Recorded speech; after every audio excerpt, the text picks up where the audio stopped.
কখনো কোনো বাগানের কোনো বৃক্ষকে দেখেছেন যেখানে সুগন্ধি ফুল থাকে, রসালো ফল থাকে? তখন মন প্রফুল্ল হয়ে ওঠে, মন থেকে সেই বৃক্ষের প্রতি ভালোবাসা জন্মায়। কিন্তু যিনি বাগানের মালিক, শুধুমাত্র তিনিই জানেন যে কিভাবে এই বৃক্ষকে আগলে রাখতে হয়, কিভাবে তার পরিচর্যা করলে এতে সুন্দর সুগন্ধি ফুল হবে, রসালো ফল হবে।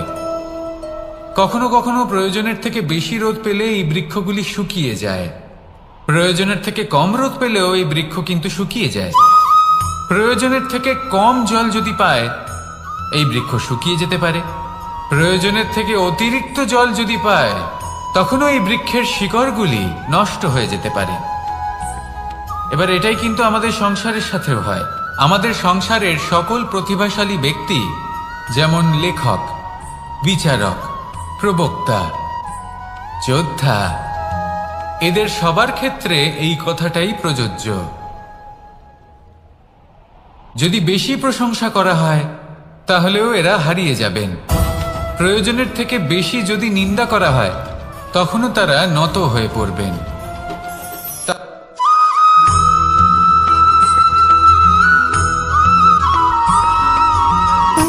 সুখ, দুঃখ এবং শক্তি, এই তিন হলো এই সংসারের ত্রিদেবের মতো। আমাদের জীবনে যা কিছু ঘটছে এই তিনটির ভিত্তির উপরেই হচ্ছে। আসলে এই সংসারের একটা নিয়ম আছে, যখনই আপনি কিছু লাভ করেন, এই সংসার আপনার পরীক্ষা নেয়। এটা জানার জন্য আপনার পরীক্ষা নেয় যে আপনি যা কিছুই লাভ করেছেন, আপনি কি আদৌ সেটার যোগ্য কিনা। ঠিক সেইভাবেই এই সুখ, দুঃখ এবং শক্তি আপনার পরীক্ষা নিয়ে থাকে। যখন সুখ আসে, তখন সে আপনার পরীক্ষা নেয় যে আপনার মধ্যে অহংবোধ জাগ্রত হয়নি তো। যদি অহংবোধ চলে আসে, তাহলে সুখ সেখানেই সঙ্গ ত্যাগ করে।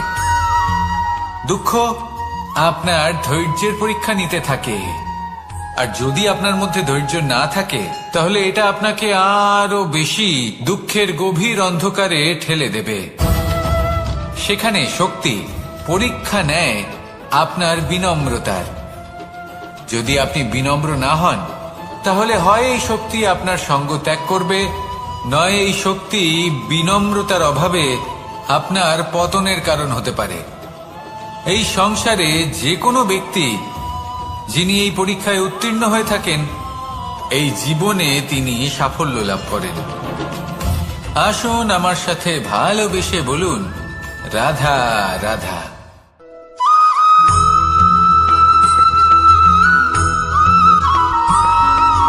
জীবনে যখন কোনো ব্যক্তি নিজের লক্ষ্য প্রাপ্তির জন্য নিরন্তর পরিশ্রম করতে থাকেন, চেষ্টা করতে থাকেন, তখন তিনি কষ্ট অনুভব করেন। কখনো শারীরিক কষ্ট, কখনো মানসিক কষ্ট। এবার উনি এটা ভাবতে থাকেন যে আমি কি উচিত করছি নাকি অনুচিত করছি। কারণ অন্যদিকে এমন একজন ব্যক্তিও আছেন যিনি একদমই পরিশ্রম, চেষ্টা করছেন না। তিনি মদিরা পান করেন, বিলাসিতায় জীবন কাটান, অলস প্রকৃতির হয়ে ওঠেন, নিদ্রাতে বিলীন হয়ে থাকেন আর ভাবেন যে তিনি সুখ লাভ করছেন।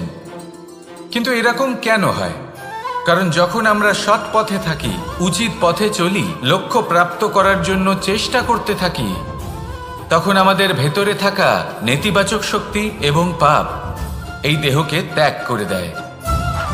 আর এই অনুভূতিটাই আমাদের দুঃখের অনুভূতি দেয়, কষ্ট দেয়। এবার সেখানে যদি আমরা কুপথে চলি, অনুচিত পথে চলতে থাকি, তাহলে আমাদের ভেতরে থাকা পুণ্য এবং ধনাত্মক শক্তি আমাদের দেহ ত্যাগ করে দেয়।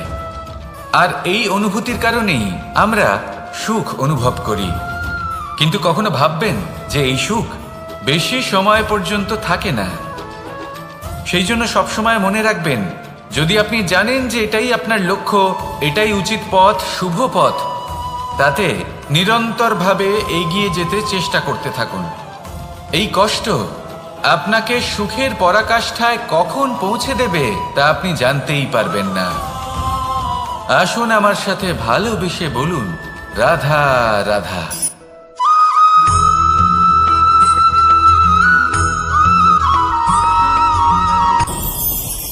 ভয়ের সাথে আমরা সবাই পরিচিত, কষ্টও আমরা সবাই পেয়েছি।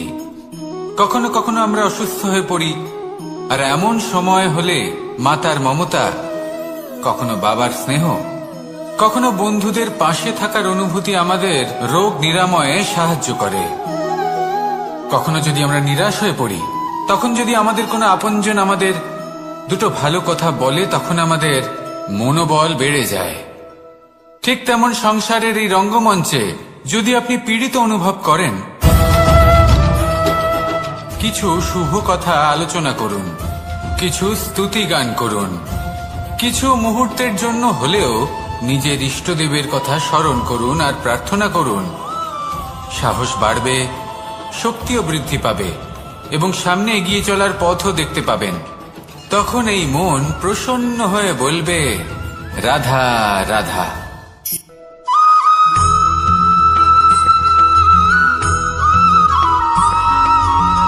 কথায় আছে যে এমন কোনো অক্ষর নেই যার দ্বারা কোনো মন্ত্র হয় না, এমন কোনো বনস্পতি নেই যা নিজেই একটা ঔষধি নয়, পৃথিবীর এমন কোনো ব্যক্তি নেই যার মধ্যে কোনো যোগ্যতা থাকে না। শুধু প্রয়োজন হলো যে ব্যক্তিকে আমরা খুঁজে চলেছি তাকে সঠিকভাবে চিনে নেওয়া। যদি তার যোগ্যতা, তার বিশেষত্ব আমরা বুঝতেই না পারি, তাহলে আর লাভ কি রইল? এই সংসারে এমন অনেক ব্যক্তি রয়েছেন যারা ছোট ছোট অসফলতার কারণে আপনাকে এটা বলে দেবে যে আপনি কোনো কাজের নন, আপনি হলেন মূর্খ, আপনি কিছুই করতে পারবেন না। এইসব কথায় কখনোই বিশ্বাস করবেন না, কারণ আপনি এবং প্রত্যেকটি জীব এই পরমাত্মা এবং এই প্রকৃতির সৃষ্টি, যা অত্যন্ত বিশেষ। যদি আপনাকে উদাহরণ দিই, তাহলে একদিকে আছে তরোয়াল, একটা বড় লম্বা তরোয়াল, যার দ্বারা যুদ্ধ করা যায়, জয়লাভ করা যায়। আর অন্যদিকে রয়েছে একটা ছোট্ট সূচ, কিন্তু যে কাজ একটা ছোট্ট সূচ করতে পারে তা একটা তরোয়াল দ্বারা সম্ভব নয়। এর অর্থ হলো এটাই যে প্রত্যেকটা রচনা অত্যন্ত অমূল্য এবং অত্যন্ত বিশেষ হয়। তাহলে বিশ্বাস রাখুন যে আপনি অত্যন্ত বিশেষ একজন, আর প্রেমের সাথে বলুন, রাধা রাধা।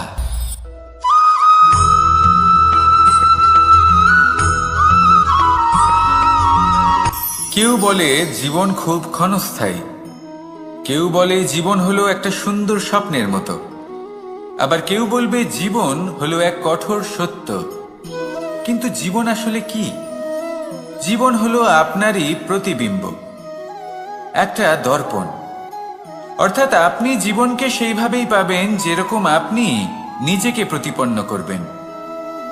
যদি আপনি দর্পণের দিকে তাকিয়ে হাসেন, তাহলে আপনি সামনে হাসি মুখী দেখতে পাবেন। এবার যদি আপনি গম্ভীর হয়ে থাকেন, তাহলে আপনি একজন রুষ্ট ব্যক্তি দেখতে পাবেন। শেষে সবথেকে বেশি গুরুত্বপূর্ণ হলো আপনার চেষ্টা। আপনাকে সবসময় চেষ্টা করতে হবে যাতে আপনি নিজেকে প্রসন্ন এবং ইতিবাচক মনোভাবে রাখেন। এটা হলো আপনারই উত্তরদায়িত্ব, তাকে পালন করুন। এই মনকে প্রসন্ন রাখুন, এই সংসারকে সুন্দর বলে মনে হবে। আর এই মন প্রসন্ন হয়ে বলবে, রাধা রাধা।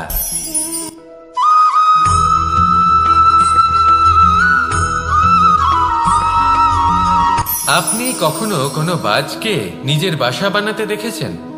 এই বাজ যখনই কোনো বাসা বানায়, তখন উঁচু গাছের ডালে বা কোনো পর্বতের শিখরে বাসা বানায়, অনেক উচ্চতায়। আর সেখানে তার সন্তানও জন্মগ্রহণ করে। যখন এই সন্তানেরা জন্মায়, তখন এই বাজ খুবই ভালোবেসে এবং খুব সাবধানে এদের পালন পোষণ করে। নিজের ঠোঁট দিয়ে তাদের ঠোঁটে খাবার পরিবেশন করে। কিন্তু যেই সেই সন্তানেরা হৃষ্টপুষ্ট হয়ে যায় এবং সেই কথা বাজ নিজে বুঝতে পেরে যায়, সেই বাজ নিজেই সেই বাসা ছিন্ন ভিন্ন করে দেয়। সেই সন্তান যাদের সবেমাত্র ডানা গজিয়েছে, কিভাবে উড়তে হয় তারা জানে না, সেই সন্তানগুলিকে উচ্চতা থেকে ঠেলে দেয়। সেই সন্তান প্রথমে ভয়ভীত হয়ে যায়। তারা সামনে মৃত্যুকে দেখতে পেয়ে ভয়ের কারণে তাদের ডানা ঝাপটাতে থাকে। আর সেই প্রক্রিয়াতেই সেই সন্তানগুলি উড়তে শুরু করে দেয়। এবার এই ঘটনায় আমরা কি শিক্ষা পেতে পারি? এটাই, যদি আপনি মাতা পিতা হন তাহলে নিজের সন্তানকে অবশ্যই স্নেহ করুন, কিন্তু তাদেরকে নিজের আঁচলের তলায় বেঁধে রাখবেন না। যদি আপনি চান আপনার সন্তান জীবনে উন্নতি করুক, তাহলে নিজের মুঠো থেকে তাদের স্বতন্ত্র করে দিন। এই সংসারে সংঘর্ষ করতে দিন। সেই সন্তান নিজেই বুঝতে পারবে যে জন্মের সময় পাওয়া ডানা কি করে ব্যবহার করতে হয়। আর আপনার চোখের সামনে আপনার সন্তান এই আকাশে উড়তে থাকবে।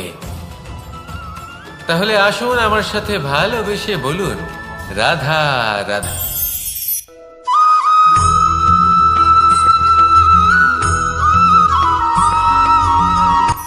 এই সংসারে সাফল্য লাভ করার জন্য জ্ঞানের প্রয়োজন হয়, পরিশ্রমের প্রয়োজন হয়, দৃঢ় নিষ্ঠার প্রয়োজন হয়, নিরন্তর চেষ্টা করা প্রয়োজনীয়।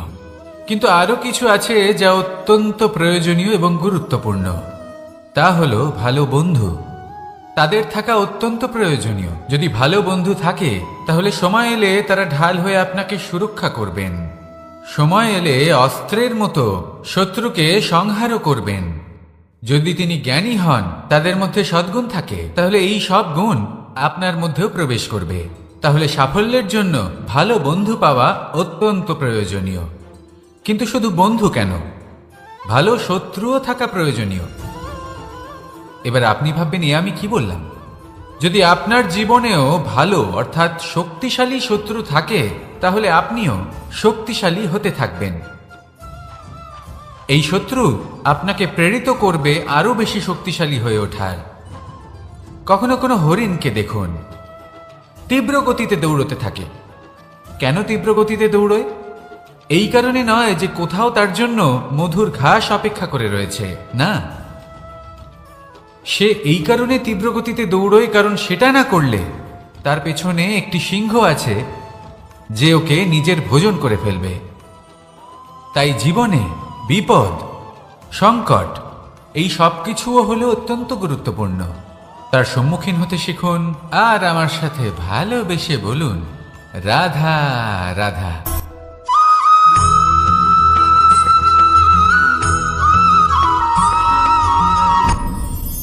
আপনি কি কখনো কোনো জলের ধারা দেখেছেন? তার সামনে যতই মাটি থাকুক না কেন, যতই কাদা থাকুক না কেন, যখন এই জলের ধারা বইতে আরম্ভ করে দেয়, তাহলে নিজের মনের, নিজের ভাবনার, নিজের জীবনের যত অনাবশ্যক তত্ত্ব আছে, অনুপযোগী অংশ রয়েছে, অর্থাৎ অপরিষ্কার অংশ রয়েছে, তা নিজে থেকেই নির্মল হয়ে উঠবে। আর যেরকম জলের ধারা কখনো থেমে থাকে না, সব সময় বয়ে চলে, সেইভাবে আপনিও কখনোই থামবেন না। সবসময় বয়ে চলুন, এগোতে থাকুন। পথে যদি অনেক বিপদ আসে, সমস্যা আসে, থামবেন না, তার উপর নিরন্তর প্রহার করুন, নিরন্তর প্রয়াস করুন আর অগ্রসর হন। আপনি ভেবে দেখুন, এই জলের ধারা কখনো থেমে থাকে না, সবসময় বয়ে চলে, বিপদের সম্মুখীন হয়ে তাকে সাথে বয়ে নিয়ে চলে। সেই জন্য জলের ধারা, প্রবাহমান এই ধারা, এর থেকে কখনো দুর্গন্ধ আসে না, এতে কখনো ময়লা জমতে পারে না, বরং পালিত হয় সুন্দর প্রাণবন্ত জীবজন্তু, যেমন সুন্দর ছোট মাছ। তাই আপনিও এটাই করুন, কখনো থামবেন না, শুধু চলতে থাকুন, জলের ধারার মতো বইতে থাকুন। আপনি আপনার লক্ষ্য অবশ্যই খুঁজে পাবেন, আর তার সাথে নিজের অন্তরের যে মালিন্য রয়েছে তা আপনি নিজেই নিজের থেকে দূরে করে দেবেন। তাহলে আসুন আর আমার সাথে ভালোবেসে বলুন, রাধা রাধা।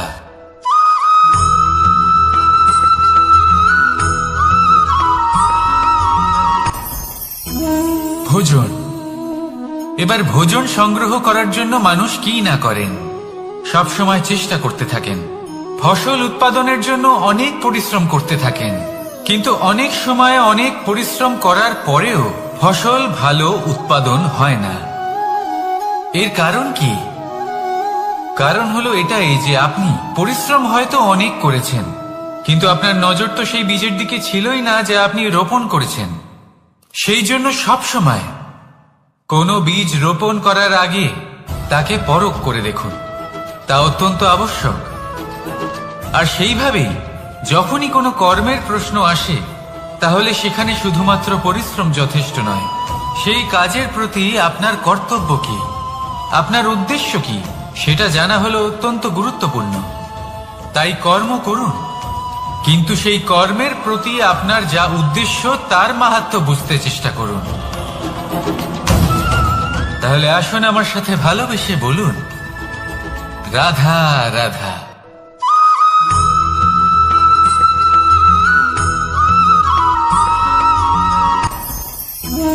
ভোজন।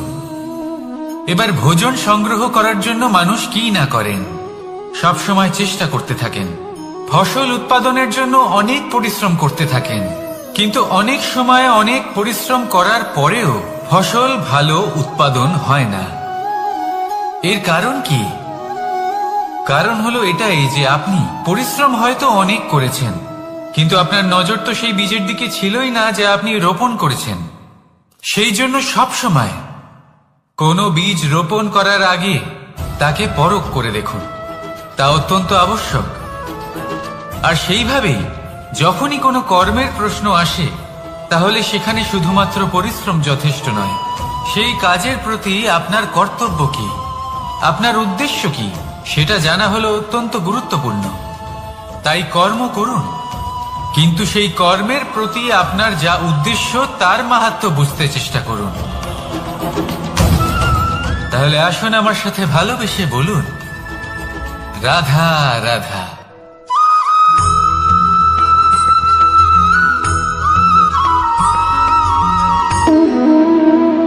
সম্পর্ক হলো আমাদের জীবনের একটি আধার। কিছু সম্পর্ক এমন যা আমরা জন্মসূত্রে লাভ করি, যেমন পরিবার, মা, বাবা। কিছু সম্পর্ক আছে যা আমরা জীবনে অর্জন করে থাকি, তা সে প্রেমের হোক, স্নেহের হোক বা বন্ধুত্বের।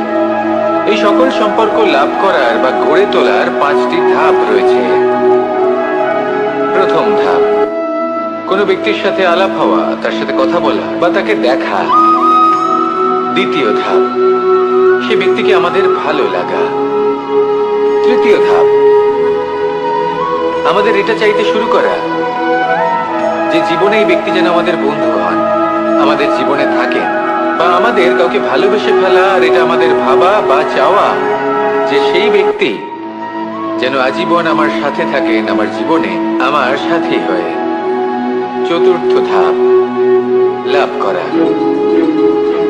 এবার এই ধাপটি অনেক মানুষের পক্ষেই খুবই সরল হয়, বড়ই সরলভাবে নিজেদের সঙ্গীকে লাভ করে থাকেন। কিছু মানুষের জন্য এই ধাপ অত্যন্ত কঠিন হয়ে থাকে। অনেক প্রতিকূল পরিস্থিতির উপর জয়লাভ করে তারা সঙ্গীকে লাভ করেন, কিন্তু লাভ অবশ্যই করেন। এরপরে আসে পঞ্চম, অন্তিম এবং সব থেকে গুরুত্বপূর্ণ ধাপ। সেটা হলো সেই সম্পর্ক পালন করা।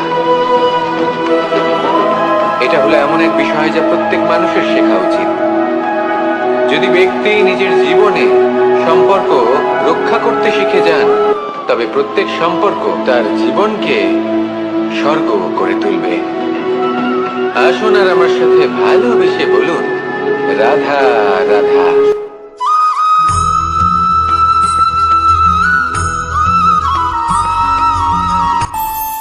আমাদের মনে যখন কোনো প্রশ্ন ওঠে, কোনো দ্বন্দ্ব জাগে, তখন আমরা যাই আমাদের গুরুর কাছে, আমাদের আরাধ্যের কাছে গিয়ে জিজ্ঞেস করি।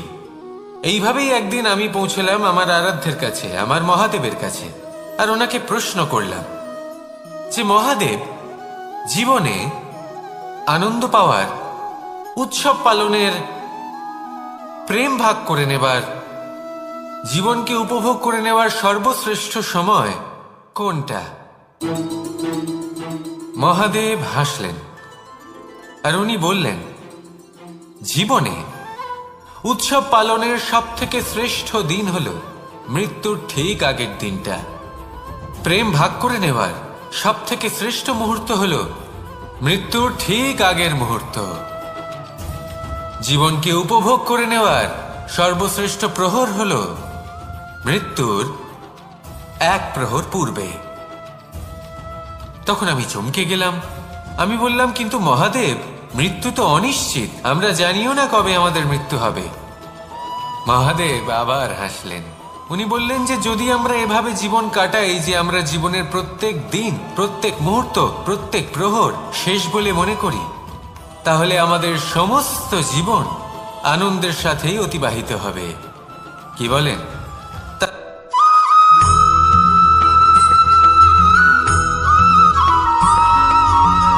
এই সংসারে কোনো বস্তু হোক বা ব্যক্তি হোক, তার একার গুরুত্ব কিন্তু খুব বেশি নয়। একটা উদাহরণ হিসেবে বৃষ্টির ফোঁটাকে ভেবে দেখুন। যদি একটি বৃষ্টির ফোঁটা হয় তাহলে তার খুব বেশি গুরুত্ব থাকে না, কিন্তু যখন সহস্র বৃষ্টির ফোঁটা মেঘের মধ্যে দিয়ে ঝরে পড়ে, তখন সেটা বর্ষার রূপ ধারণ করে। সেই বর্ষা যা এই প্রকৃতিকে শান্ত করে। সেইভাবেই পাথরের ছোট টুকরো, তার খুব বেশি গুরুত্ব থাকে না, কিন্তু যখন অসংখ্য পাথরের টুকরো একত্রিত হয় তখন তা পর্বতের আকার ধারণ করে। সেইভাবেই কিছু মানুষ যখন একত্রিত হন তখন তৈরি হয় পরিবার, কিছু পরিবার যখন একত্রিত হয় তখন তৈরি হয় সমাজ, যখন অনেক সংখ্যক সমাজ একত্রিত হয় তখন তৈরি হয় রাজ্য।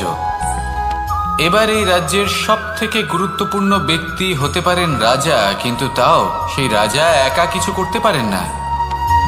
যুদ্ধ লড়ার সময় তারও নিজের সৈন্যদলকে প্রয়োজন পড়ে।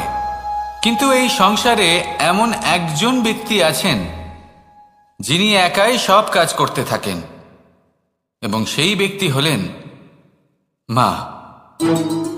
আমাদের জীবনে একজন পিতার ভূমিকা কিন্তু নিঃসন্দেহে অমূল্য, কিন্তু আমাদের সকলের জীবনে যে ভূমিকা একজন মায়ের তা অন্য কারোর থাকে না। একজন মা একাই সন্তানকে বড় করতে পারেন, সংস্কারী করে তুলতে পারেন, তার জন্য পরিশ্রম করেন। আর এত কিছু কাজ করার পরেও তার কাজের জন্য তিনি প্রশংসা অবশ্য পান না। উল্টে যদি সেই সন্তান অনুচিত পথে চালিত হয়, অনুচিত কর্ম করে, তখন সেই মাকেই অপবাদের পাত্র হয়ে উঠতে হয়। আমাদের জীবনে মায়ের যোগদান কতটা সেটা বুঝুন। আপনাকে বড় করে তোলার জন্য উনি কতটা পরিশ্রম করেছেন সেটা বুঝুন। আজ থেকে, এখন থেকে, এই মুহূর্ত থেকে মাকে সম্মান করতে শিখুন। যখন সময় পাবেন, যখন সুযোগ হবে, তখন তার প্রশংসা করুন, ওনারও ভালো লাগবে। আর মায়ের এই মমতার জন্য, তার এই ভূমিকার জন্য আসুন সবাই মিলে আমরা তাকে প্রণাম করি, আর সকলে মিলে ভালোবেসে বলি রাধা রাধা।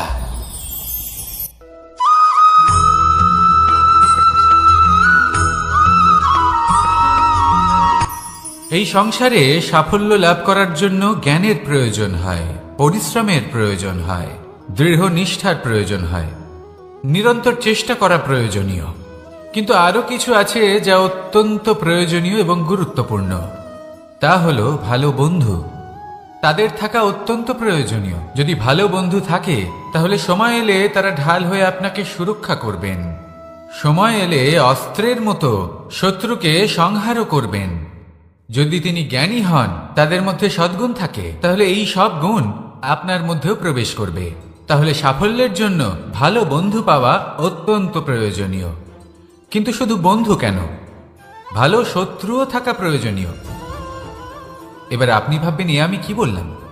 যদি আপনার জীবনেও ভালো অর্থাৎ শক্তিশালী শত্রু থাকে, তাহলে আপনিও শক্তিশালী হতে থাকবেন। এই শত্রু আপনাকে প্রেরিত করবে আরো বেশি শক্তিশালী হয়ে ওঠার। কখনো কোনো হরিণকে দেখুন, তীব্র গতিতে দৌড়তে থাকে। কেন তীব্র গতিতে দৌড়য়? এই কারণে নয় যে কোথাও তার জন্য মধুর ঘাস অপেক্ষা করে রয়েছে, না।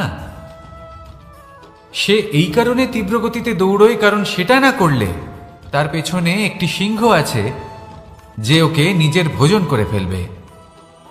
তাই জীবনে বিপদ, সংকট, এই সব কিছুও হলো অত্যন্ত গুরুত্বপূর্ণ। তার সম্মুখীন হতে শিখুন, আর আমার সাথে ভালোবেসে বলুন রাধা রাধা।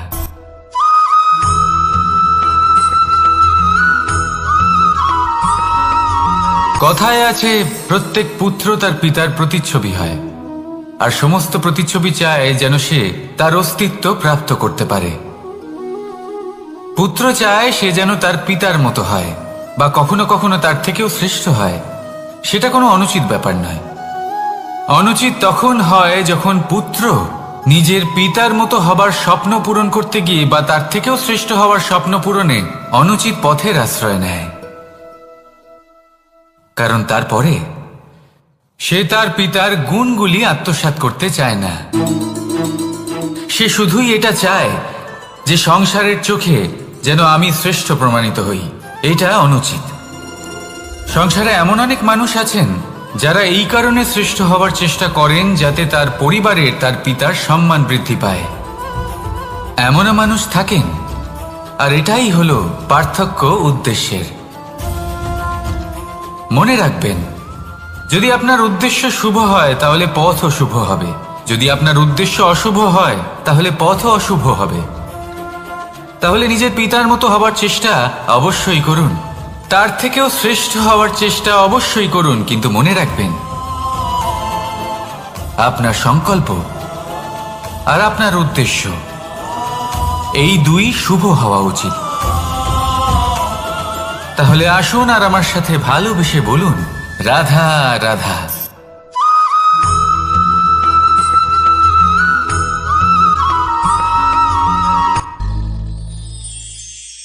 শিশিরের বিন্দু পাতার ওপর পড়ে আর তার গায়ে লেগে থাকে। পাতা তাকে শুষে নিতে পারে না আর শেষ পর্যন্ত সে ঝরে পড়ে যায়। অন্যদিকে রয়েছে মেঘ এবং চাতক। এদের মধ্যে অনেক দূরত্ব থাকে। মেঘ থাকে আকাশে আর চাতক থাকে ধরিত্রীতে। কিন্তু যখন এই মেঘ থেকে বৃষ্টি ঝরে পড়ে, এই চাতক কিন্তু সেই জলই পান করে, নয়তো সে তৃষ্ণার্ত থেকে যায়। এবার অন্যদিকে দেখলাম শিশির বিন্দু আর পাতার এই সম্পর্ক। এরা খুব কাছাকাছি থাকে, ঘনিষ্ঠও থাকে। অন্যদিকে রয়েছে মেঘ এবং চাতকের সম্পর্ক, যাদের মধ্যে অনেক দূরত্ব থাকা সত্ত্বেও তারা খুব ঘনিষ্ঠ, তাই না? এই সারমর্ম খুব সরল। এই নৈকট্য, এই দূরত্ব, তা আপনার সম্পর্কে প্রভাব কিছুতেই ফেলতে পারে না। এই নৈকট্য, এই দূরত্ব, এসব হলো শুধুমাত্র মনের ব্যাপার। কখনো আপনি অনুভব করেছেন আপনি কারোর থেকে অনেক অনেক দূরে আছেন, অনেক দূরে আছেন, তাও সেই ব্যক্তির প্রতি আপনি টান অনুভব করেন। সেখানে আপনি কারোর সাথে প্রত্যেক দিন অতিবাহিত করেন, সমস্ত জীবন অতিবাহিত করেন, সব থেকে বেশি সময় তার সাথে অতিবাহিত করেন, তাও তার প্রতি সেই টান অনুভব করেন না। এই সংকেত হলো মনের দূরত্বের। তাহলে মনের এই দূরত্ব দূর করুন আর আমার সাথে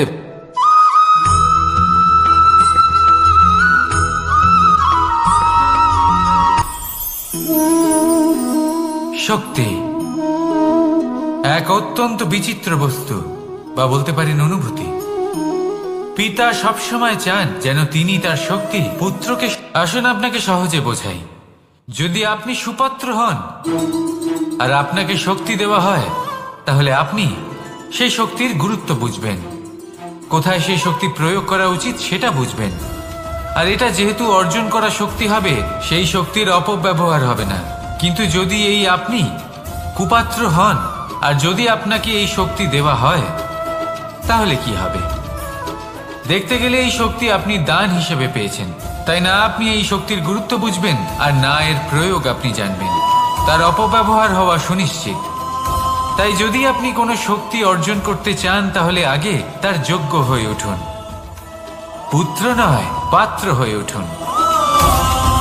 আর আমার সাথে ভালোবেসে বলুন, রাধা রাধা।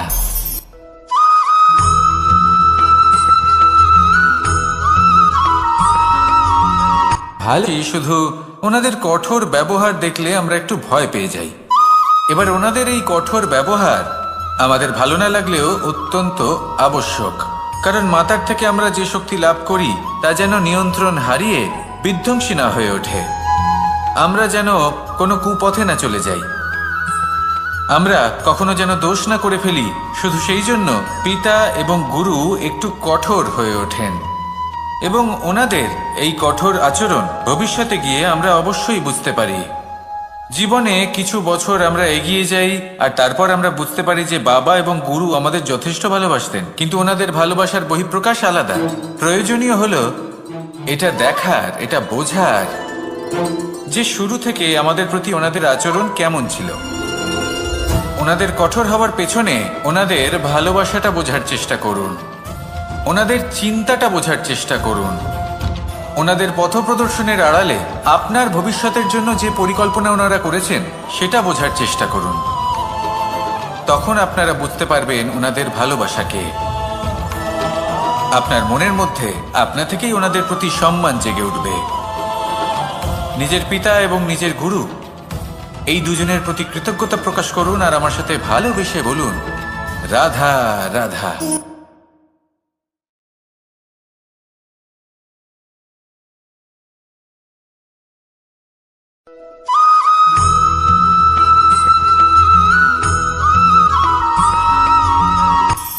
কখনো কোনো বাগানের কোনো বৃক্ষকে দেখেছেন যেখানে সুগন্ধি ফুল থাকে, রসালো ফল থাকে?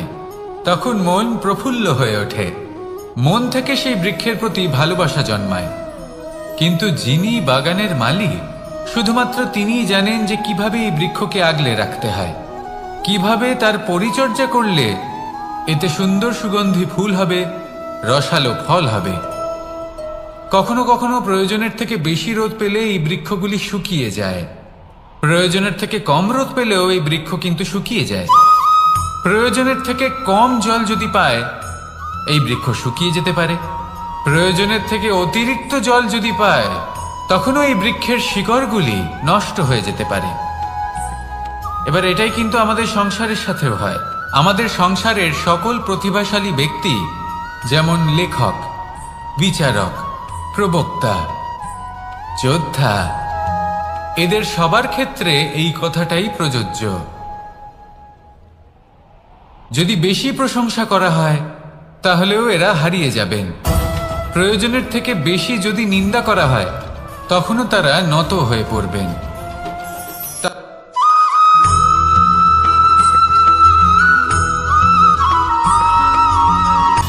সময়, জীবন, কাল, দেখতে গেলে এই তিনটি শব্দ একটি শব্দেরই সমার্থক শব্দ মনে হয়, কিন্তু এই শব্দগুলির অর্থ কি সমান? কখনোই নয়। হ্যাঁ, এই সময় চলতে থাকে, জীবন চলতে থাকে, কালচক্র চলতে থাকে। এই সময় কেটে যায়, কিন্তু এই জীবন, একে যাপন করতে হয়। কি বলেন? এই জীবনে কিছু করুন বা কিছু না করুন, জীবন এমনি কেটে যাবে, আপনি জানতেও পারবেন না। কিন্তু সেটা আমাদের উদ্দেশ্য নয়, একে যাপন করতে হবে। এই জীবনে প্রেরণা পেতে শিখুন, প্রেরণা দিতে শিখুন, আহ্বান গ্রহণ করতে শিখুন, আহ্বান জানাতে শিখুন, মহান কাজ করতে শিখুন, ধন্যাত্মক বোধ জাগিয়ে তুলুন। জীবন অতিবাহিত করার অর্থ কি তা আপনি শিখে যাবেন। কারণ সময় কেটে যায়, সমস্ত যুগ কেটে যায়, কিন্তু জীবনের রীতি জীবন কাটিয়ে দেওয়া নয়, জীবন যাপন করা। এই জীবন সম্পূর্ণরূপে অনুভব করতে হবে, নতুন পথ বানাতে হবে। এবারে যদি এই জীবন বাঁচার সময় একবার ভেবে দেখুন, যদি মনে প্রেম থাকে, সদ্ভাবনা থাকে, তাহলে কি হবে? এই জীবনকে বাঁচার অনুভূতিটাই অন্যরকম হয়ে যাবে, একটা আনন্দময় অনুভূতি লাভ করবেন। তাহলে এটাই করুন আর আমার সাথে ভালোবেসে বলুন, রাধা রাধা।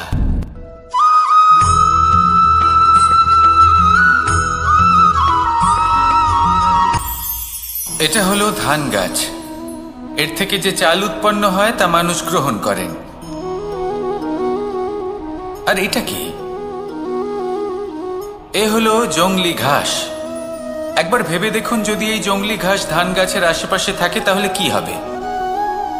ধান উৎপন্ন হতে পারবে? তা উৎকৃষ্ট হতে পারবে? আমরা কি তা গ্রহণ করতে পারবো? কখনোই নয়। এই জংলি ঘাস ধানকে নষ্ট করে দেবে, কিন্তু নিজে জীবিত থাকবে। এটাই হলো আজকের শিক্ষা।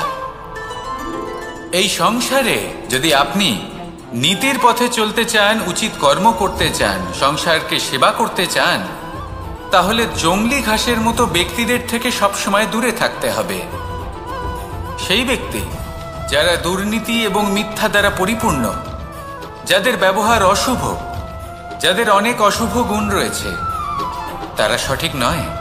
সেই সকল ব্যক্তি যাদের চরিত্র অত্যন্ত দুষ্ট হয়, তারা হয় শুভ চরিত্রের ব্যক্তিকে একদম নষ্ট করে দেয়, নয় নিজের মতো বানিয়ে তোলে।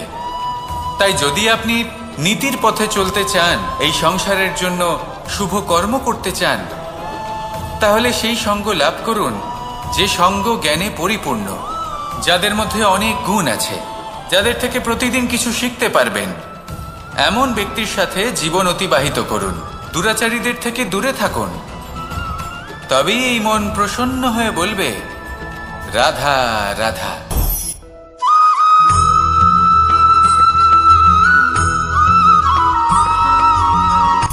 সূচের শেষে একটি ছিদ্র থাকে, যার দ্বারা আমরা এই সুতো পরাতে পারি, আর তারপর সূচের সাহায্যে এই সুতো দিয়ে বস্ত্র সেলাই করা যায়। কিন্তু যদি সুতোটা সোজা করে ধরা না হয়, তাহলে সূচে কখনো এই সুতো পরানোই সম্ভব নয়।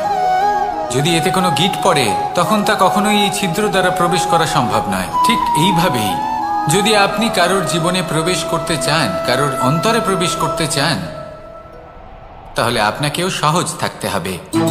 এতে কোনো গিঁট থাকলে চলবে না, অর্থাৎ মনে যাতে কোনো মালিন্য না থাকে, যেন কোনো কুচিন্তা না থাকে। যদি এসব থাকে, তাহলে আপনি কখনো কারোর জীবনে প্রবেশ করতে পারবেন না। আর যদি কোনোভাবে আপনি প্রবেশ করেও যান, তাহলে তার মনে ঘর করতে পারবেন না। নিজেকে এই সুতোর মতন করে তুলুন, সহজ। মনে যেন কোনো কুচিন্তা না থাকে, সবার প্রতি যেন সদ্ভাবনা থাকে, শুভ চিন্তা থাকে। এমনটা করতে থাকুন। এমন একটা দিন আসবে যেদিন এই সমস্ত সংসারের ব্যক্তির মনে আপনি বাস করবেন, আর তখন এই মন প্রসন্ন হয়ে বলবে, রাধা রাধা।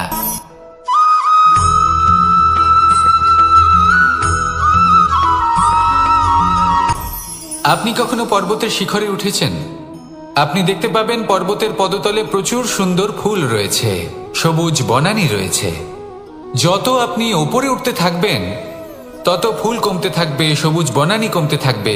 আরো কিছুটা ওপরে উঠলে কাঁটা জাতীয় গাছ দেখতে পাবেন, শুকনো গাছ দেখতে পাবেন। আরো যদি ওপরে ওঠেন, তাহলে পাষাণ দেখতে পাবেন। আরো উপরে উঠলে হিমখণ্ড দেখতে পাবেন। এই যে পর্বত, তা মনুষ্য জীবনের সবথেকে উত্তম উদাহরণ। মানুষ যখন সাফল্যের শিখরে পৌঁছতে চান, মহানুভবতার শিখরে পৌঁছতে চান, পথে যত আস্তে আস্তে উপরে উঠতে থাকেন, ততই ভৌতিক বস্তু তার থেকে বিচ্ছিন্ন হতে থাকে। যদি তিনি সেই ভৌতিক বস্তুগুলি ত্যাগ না করতে পারেন, তাহলে কখনোই সেই স্থানে পৌঁছতে পারবেন না। আর মানুষ যদি উচিত ত্যাগ করতে পারেন, পথে অগ্রসর হতে থাকেন, এগোতে থাকেন, তাহলে একদিন না একদিন তিনি মহানুভবতার, জ্ঞানের, সাফল্যের হিমের স্বাদ অবশ্যই লাভ করবেন। মনে রাখবেন, মানব জীবনের ত্যাগ হলো অত্যন্ত গুরুত্বপূর্ণ অংশ। আসুন আমার সাথে ভালোবেসে বলুন, রাধা রাধা।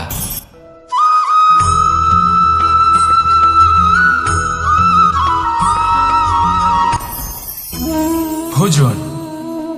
এবার ভোজন সংগ্রহ করার জন্য মানুষ কি না করেন, সব সময় চেষ্টা করতে থাকেন। ফসল উৎপাদনের জন্য অনেক পরিশ্রম করতে থাকেন, কিন্তু অনেক সময় অনেক পরিশ্রম করার পরেও ফসল ভালো উৎপাদন হয় না। এর কারণ কি?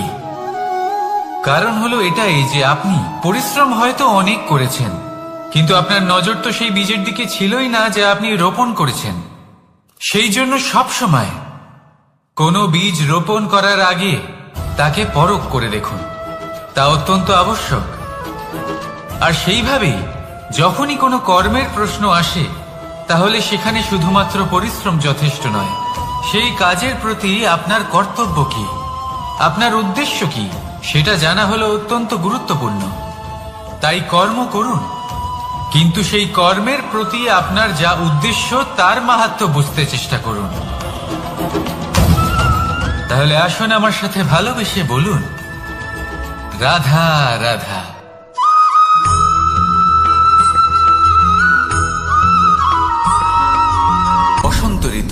এই সময় মন আনন্দে ভরে থাকে। এমন মনে হয় যেন আমরা আকাশে বিচরণ করতে চলে যাই, কিন্তু সেটা তো সম্ভব নয়। সেই জন্য হয়তো আমরা ঘুড়ি ওড়াই, এই ঘুড়িকে নিজেদের প্রতিরূপ মনে করে। এবার অনেক মানুষ আছেন যারা ঘুড়ি ওড়ান, কিন্তু এই কর্মের সারমর্ম কি সেটা কজন বুঝতে পারেন? আপনি এটা মনে করুন যে আপনি হলেন সেই ঘুড়ি, আর এই সুতো যিনি ধরে রয়েছেন তিনি হলেন পরমাত্মা। আর এই সুতো যেখান থেকে শুরু হয় সেই লাটাই হলো আমাদের কর্মচক্র। এবার আপনি নিজেই অনুমান করুন যে এই উড়ান কার ওপর নির্ভরশীল? পরমাত্মার ওপর আর আপনার কর্মের ওপর।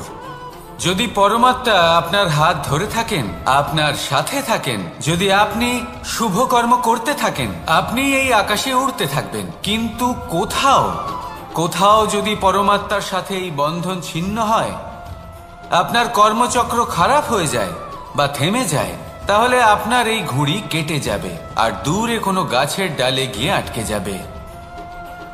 তাই শুধুমাত্র ঘুড়ি ওড়াবেন না, তার থেকে শিখুন, পরমাত্মার সাহচর্যে থাকুন, সবসময় শুভ কর্ম করতে থাকুন আর সবসময় এই আকাশে উড়তে থাকুন।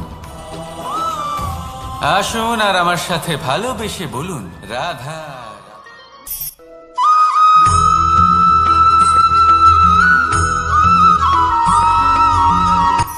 এই সংসারে সাফল্য লাভ করার জন্য জ্ঞানের প্রয়োজন হয়, পরিশ্রমের প্রয়োজন হয়, দৃঢ় নিষ্ঠার প্রয়োজন হয়, নিরন্তর চেষ্টা করা প্রয়োজনীয়।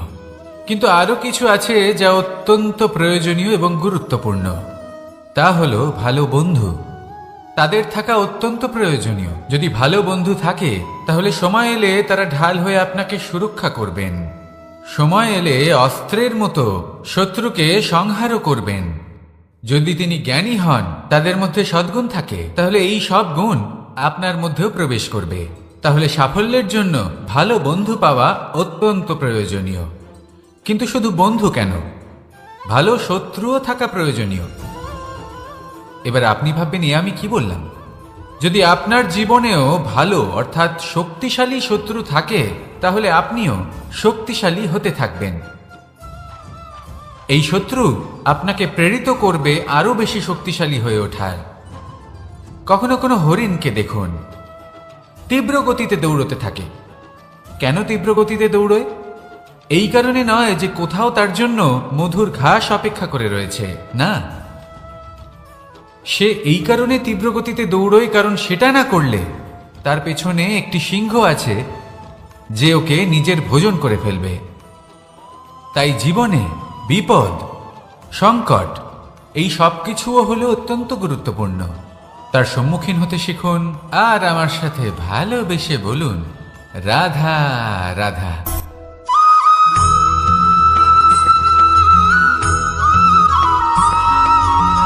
ভালো, শুধু ওনাদের কঠোর ব্যবহার দেখলে আমরা একটু ভয় পেয়ে যাই। এবার ওনাদের এই কঠোর ব্যবহার আমাদের ভালো না লাগলেও অত্যন্ত আবশ্যক, কারণ মাতার থেকে আমরা যে শক্তি লাভ করি তা যেন নিয়ন্ত্রণ হারিয়ে বিধ্বংসী না হয়ে ওঠে।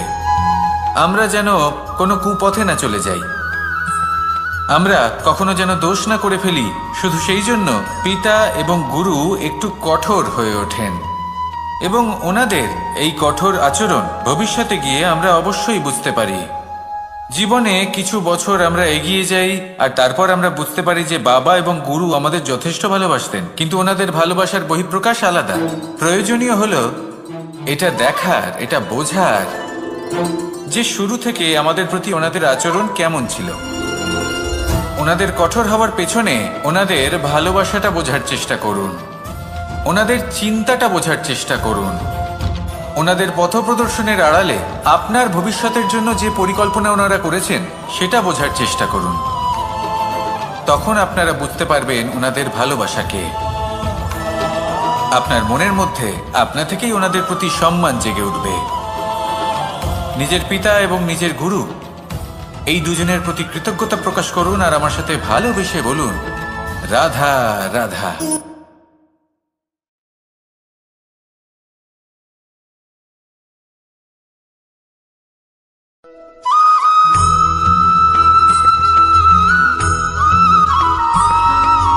কথায় আছে, প্রত্যেক পুত্র তার পিতার প্রতিচ্ছবি হয়, আর সমস্ত প্রতিচ্ছবি চায় যেন সে তার অস্তিত্ব প্রাপ্ত করতে পারে। পুত্র চায় সে যেন তার পিতার মতো হয়, বা কখনো কখনো তার থেকেও শ্রেষ্ঠ হয়। সেটা কোনো অনুচিত ব্যাপার নয়। অনুচিত তখন হয় যখন পুত্র নিজের পিতার মতো হবার স্বপ্ন পূরণ করতে গিয়ে বা তার থেকেও শ্রেষ্ঠ হওয়ার স্বপ্ন পূরণে অনুচিত পথের আশ্রয় নেয়। কারণ তারপরে সে তার পিতার গুণগুলি আত্মসাৎ করতে চায় না। সে শুধুই এটা চায় যে সংসারের চোখে যেন আমি শ্রেষ্ঠ প্রমাণিত হই। এটা অনুচিত। সংসারে এমন অনেক মানুষ আছেন যারা এই কারণে শ্রেষ্ঠ হবার চেষ্টা করেন যাতে তার পরিবারের তার পিতার সম্মান বৃদ্ধি পায়। এমনও মানুষ থাকেন, আর এটাই হলো পার্থক্য উদ্দেশ্যের। মনে রাখবেন, যদি আপনার উদ্দেশ্য শুভ হয় তাহলে পথও শুভ হবে, যদি আপনার উদ্দেশ্য অশুভ হয় তাহলে পথও অশুভ হবে। তাহলে নিজের পিতার মতো হবার চেষ্টা অবশ্যই করুন, তার থেকেও শ্রেষ্ঠ হওয়ার চেষ্টা অবশ্যই করুন, কিন্তু মনে রাখবেন আপনার সংকল্প আর আপনার উদ্দেশ্য এই দুই শুভ হওয়া উচিত। তাহলে আসুন আর আমার সাথে ভালোবেসে বলুন, রাধা রাধা।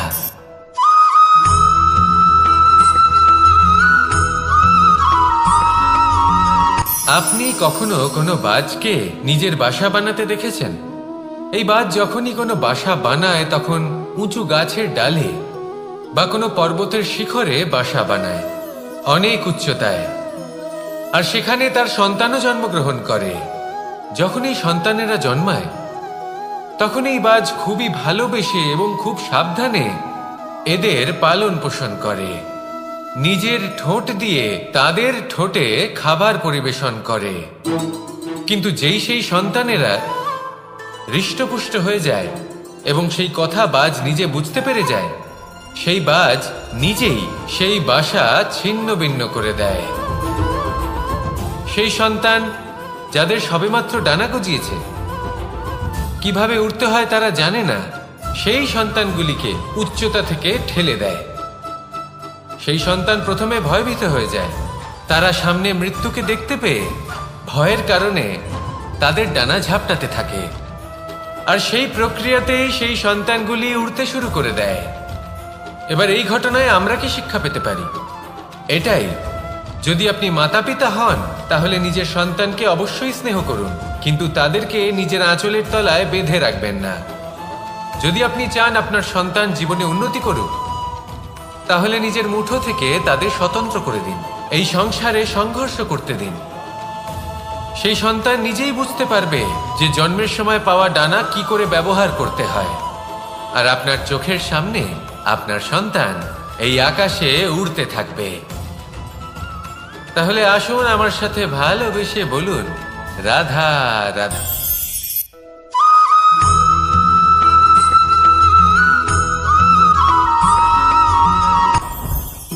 জীবনে কিছু শেখা অত্যন্ত গুরুত্বপূর্ণ। এবার কি কি শিখতে হবে সেই সব শেখানোর জন্য অনেক শিক্ষক রয়েছেন, কিন্তু কি শিখবেন না আর কি করবেন না এটা আমাদের নিজের অভিজ্ঞতা দিয়ে শিখতে হয়। কিন্তু তার মানে এটা নয় যে যদি আপনাকে শিখতে হয় যে আগুনের তাপ কতটা, আপনাকে আগুনের মধ্যে হাত দিতে হবে। না, অন্য কারোর অভিজ্ঞতা দ্বারাও শিখতে পারেন। প্রশ্ন শুধুমাত্র একটাই যে আপনি কি শিখতে চান নাকি চান না। যদি আপনি এটাই ভাবেন যে আমি শুধুই নিজের অভিজ্ঞতা দ্বারাই শিখতে চাই, তাহলে জীবনকাল ছোট মনে হবে, অনেক কিছুই শিখতে পারবেন না। তাই নিজের সাথে সাথে বড়দের অভিজ্ঞতা দ্বারাও শেখা শুরু করে দিন। এই সংসারের অভিজ্ঞতা দ্বারা শিখতে শুরু করে দিন। আর এটা নিশ্চিত রূপে শেখা আবশ্যক যে কখন কি করবেন না, কোথায় থামতে হবে আর কোথায় থামবেন না। তাহলে আসুন আর আমার সাথে ভালোবেসে বলুন, রাধা রাধা।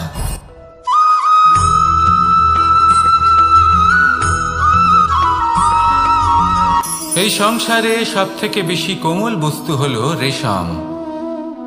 এই রেশম এতটাই কোমল হয় যে এর পুরো একটা থান শুধুমাত্র একটা হাতে ধরা সম্ভব। কখনো ভেবে দেখেছেন এই রেশম কিভাবে হয়? একটি কীট তার লালার দ্বারা উৎপন্ন হয়। এই কীট সেই রেশমকে পাক দিতে থাকে, পাক দিতেই থাকে আর আস্তে আস্তে তার মধ্যেই জড়িয়ে পড়ে। শেষে ওর এই সুন্দর অমূল্য সৃষ্টি রেশমের এই সুতো তার নির্মাণ কার্য পূর্ণ হয়, কিন্তু তাতেই ও নিজে বন্দী হয়ে যায়। নিজেরই মায়াজালের এই বন্দী গৃহে নিজেই ফেঁসে যায়। এবার এই সুতোকে ব্যবহারযোগ্য করে তোলার জন্য এই কীটগুলিকে এই কবচের সাথেই ফুটন্ত জলে ফেলে দেওয়া হয়। এই সংসারে যদি আমাদের স্বপ্ন এই সংসারের দুঃখ হরণ করার জন্য, এই সংসারে সুখ বিতরণ করার জন্য হয়, তবেই আমাদের প্রগতি সম্ভব।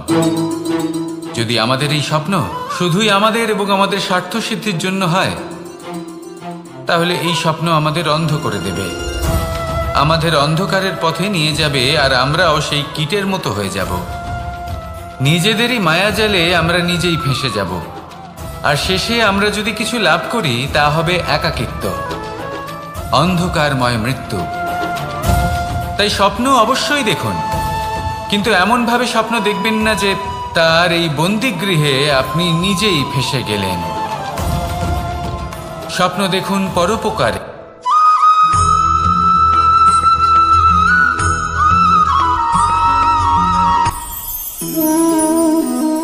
শক্তি এক অত্যন্ত বিচিত্র বস্তু, বা বলতে পারেন অনুভূতি। পিতা সবসময় চান যেন তিনি তার শক্তি পুত্রকে। আসুন আপনাকে সহজে বোঝাই। যদি আপনি সুপাত্র হন আর আপনাকে শক্তি দেওয়া হয়, তাহলে আপনি সেই শক্তির গুরুত্ব বুঝবেন, কোথায় সেই শক্তি প্রয়োগ করা উচিত সেটা বুঝবেন। আর এটা যেহেতু অর্জন করা শক্তি হবে, সেই শক্তির অপব্যবহার হবে না। কিন্তু যদি এই আপনি কুপাত্র হন আর যদি আপনাকে এই শক্তি দেওয়া হয়, তাহলে কি হবে? দেখতে গেলে এই শক্তি আপনি দান হিসেবে পেয়েছেন, তাই না আপনি এই শক্তির গুরুত্ব বুঝবেন আর না এর প্রয়োগ আপনি জানবেন। তার অপব্যবহার হওয়া সুনিশ্চিত। তাই যদি আপনি কোনো শক্তি অর্জন করতে চান, তাহলে আগে তার যোগ্য হয়ে উঠুন, পুত্র নয় পাত্র হয়ে উঠুন। আর আমার সাথে ভালোবেসে বলুন, রাধা রাধা।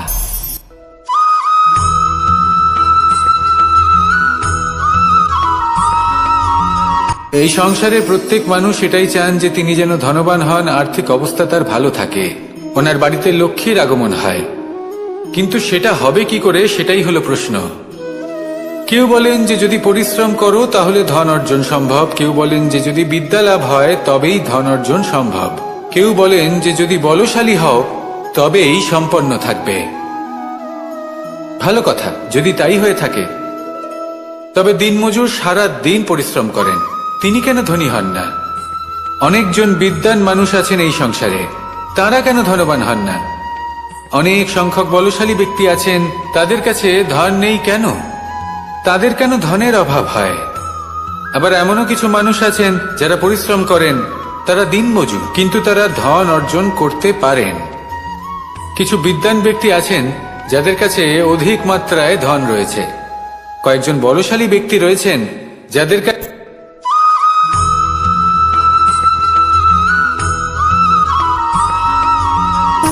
সুখ, দুঃখ এবং শক্তি, এই তিন হলো এই সংসারের ত্রিদেবের মতো। আমাদের জীবনে যা কিছু ঘটছে এই তিনটির ভিত্তির উপরেই হচ্ছে। আসলে এই সংসারের একটা নিয়ম আছে, যখনই আপনি কিছু লাভ করেন, এই সংসার আপনার পরীক্ষা নেয়। এটা জানার জন্য আপনার পরীক্ষা নেয় যে আপনি যা কিছুই লাভ করেছেন, আপনি কি আদৌ সেটার যোগ্য কিনা। ঠিক সেইভাবেই এই সুখ, দুঃখ এবং শক্তি আপনার পরীক্ষা নিয়ে থাকে। যখন সুখ আসে তখন সে আপনার পরীক্ষা নেয় যে আপনার মধ্যে অহংবোধ জাগ্রত হয়নি তো। যদি অহংবোধ চলে আসে তাহলে সুখ সেখানেই সঙ্গ ত্যাগ করে। দুঃখ আপনার ধৈর্যের পরীক্ষা নিতে থাকে, আর যদি আপনার মধ্যে ধৈর্য না থাকে তাহলে এটা আপনাকে আরো বেশি দুঃখের গভীর অন্ধকারে ঠেলে দেবে। সেখানে শক্তি পরীক্ষা নেয় আপনার বিনম্রতার। যদি আপনি বিনম্র না হন তাহলে হয় এই শক্তি আপনার সঙ্গ ত্যাগ করবে, নয় এই শক্তি বিনম্রতার অভাবে আপনার পতনের কারণ হতে পারে।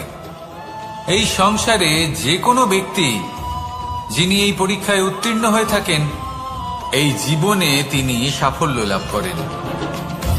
আসুন আমার সাথে ভালোবেসে বলুন, রাধা রাধা।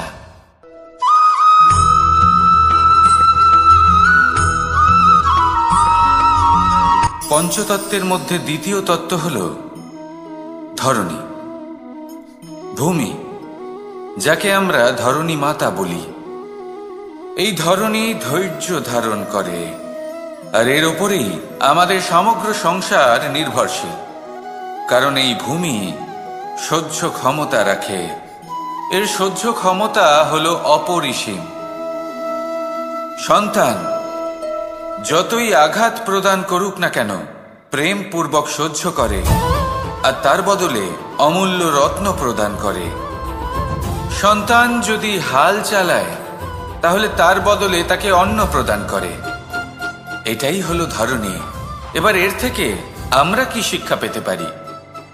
এটাই যে কারোর জন্য কিছু করা বা কাউকে কিছু দেওয়া মনে কোনো কামনা ছাড়াই।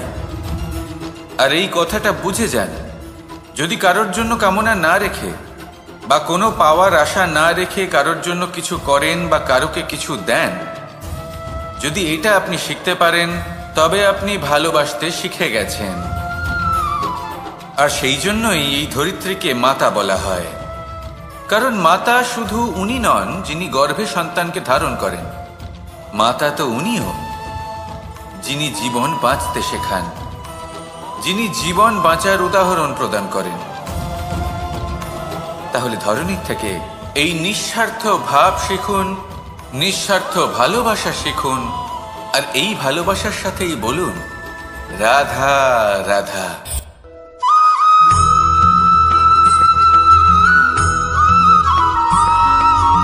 মানুষ জন্মগ্রহণ করে, তার সাথে ভয়েরও জন্ম হয়। ছোটবেলা থেকেই আমাদের মনে কোনো না কোনো প্রকারের ভয় থেকেই যায়। কেউ এই বিষয়ে ভয় পায় যে তার কোনো বস্তু তার থেকে দূরে চলে যাবে, কেউ এই বিষয়ে ভয় পায় যে আমি নিজেকে হারিয়ে ফেলব, কেউ এই ভেবে ভয় পায় যে আমার প্রিয়জনেরা তারা যেন আমার থেকে দূরে না চলে যায়, কেউ এই ভেবে ভয় পায় যে আমরা যেন পথ না হারিয়ে ফেলি, আদি ইত্যাদি। কিন্তু সত্যি কথা বলতে ভেবে দেখুন, এই ভয় বাস্তবে কি? শুধুই একটা মনস্থিতি, আর কিছুই নয়। যা কিছু আপনি জীবনে পেয়েছেন তা একদিন আপনাকে হারাতে হবে।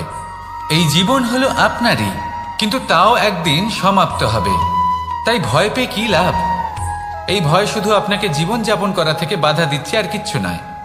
পথ হারিয়ে ফেললেই বুঝতে পারবেন যে নতুন পথ কিভাবে বানাতে হয়। কিছু মানুষকে জীবন থেকে হারালে তবেই আপনি বুঝবেন যে আপনার আপনজনকে। এই ভয়ের কারণে ভীত হয়ে থাকবেন না। এই তারা নক্ষত্র অন্ধকারের অভাবে গুরুত্ব হারায়। শিবকেও মহাদেব হবার জন্য বিষ পান করতে হয়েছিল। প্রত্যেক পরিস্থিতি, প্রত্যেক সাফল্য আপনার পরীক্ষা নেবে, তাতে উত্তীর্ণ হওয়া হলো আপনার কর্ম। যখনই আপনি ভয় পাবেন বা সংকটের সম্মুখীন হবেন, তখন সাহসের সাথে তার সম্মুখীন হন। মনে রাখবেন, যে সম্মুখীন হতে জানে সাফল্য তার সাথে সবসময় থাকে। আসুন আর আমার সাথে ভালোবেসে বলুন, রাধা রাধা।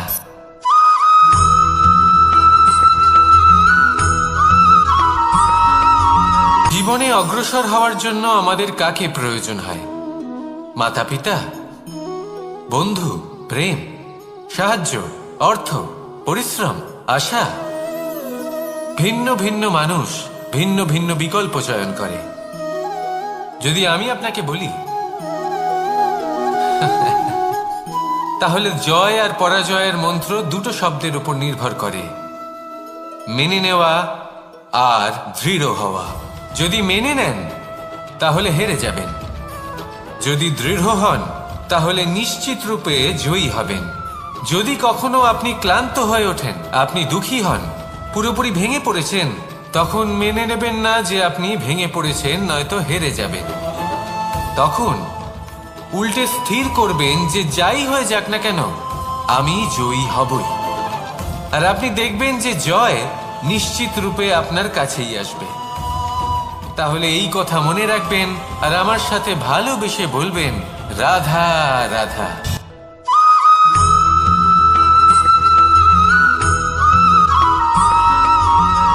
এই সংসারে কোনো বস্তু হোক বা ব্যক্তি হোক, তার একার গুরুত্ব কিন্তু খুব বেশি নয়। একটা উদাহরণ হিসেবে বৃষ্টির ফোঁটাকে ভেবে দেখুন। যদি একটি বৃষ্টির ফোঁটা হয় তাহলে তার খুব বেশি গুরুত্ব থাকে না, কিন্তু যখন সহস্র বৃষ্টির ফোঁটা মেঘের মধ্যে দিয়ে ঝরে পড়ে, তখন সেটা বর্ষার রূপ ধারণ করে। সেই বর্ষা যা এই প্রকৃতিকে শান্ত করে। সেইভাবেই পাথরের ছোট টুকরো, তার খুব বেশি গুরুত্ব থাকে না, কিন্তু যখন অসংখ্য পাথরের টুকরো একত্রিত হয় তখন তা পর্বতের আকার ধারণ করে। সেইভাবেই কিছু মানুষ যখন একত্রিত হন তখন তৈরি হয় পরিবার, কিছু পরিবার যখন একত্রিত হয় তখন তৈরি হয় সমাজ, যখন অনেক সংখ্যক সমাজ একত্রিত হয় তখন তৈরি হয় রাজ্য। এবার এই রাজ্যের সব থেকে গুরুত্বপূর্ণ ব্যক্তি হতে পারেন রাজা, কিন্তু তাও সেই রাজা একা কিছু করতে পারেন না। যুদ্ধ লড়ার সময় তারও নিজের সৈন্যদলকে প্রয়োজন পড়ে। কিন্তু এই সংসারে এমন একজন ব্যক্তি আছেন যিনি একাই সব কাজ করতে থাকেন, এবং সেই ব্যক্তি হলেন মা। আমাদের জীবনে একজন পিতার ভূমিকা কিন্তু নিঃসন্দেহে অমূল্য, কিন্তু আমাদের সকলের জীবনে যে ভূমিকা একজন মায়ের তা অন্য কারোর থাকে না। একজন মা একাই সন্তানকে বড় করতে পারেন, সংস্কারী করে তুলতে পারেন, তার জন্য পরিশ্রম করেন। আর এত কিছু কাজ করার পরেও তার কাজের জন্য তিনি প্রশংসা অবশ্য পান না। উল্টে যদি সেই সন্তান অনুচিত পথে চালিত হয়, অনুচিত কর্ম করে, তখন সেই মাকেই অপবাদের পাত্র হয়ে উঠতে হয়। আমাদের জীবনে মায়ের যোগদান কতটা সেটা বুঝুন। আপনাকে বড় করে তোলার জন্য উনি কতটা পরিশ্রম করেছেন সেটা বুঝুন। আজ থেকে, এখন থেকে, এই মুহূর্ত থেকে মাকে সম্মান করতে শিখুন। যখন সময় পাবেন, যখন সুযোগ হবে, তখন তার প্রশংসা করুন, ওনারও ভালো লাগবে। আর মায়ের এই মমতার জন্য, তার এই ভূমিকার জন্য আসুন সবাই মিলে আমরা তাকে প্রণাম করি, আর সকলে মিলে ভালোবেসে বলি, রাধা রাধা।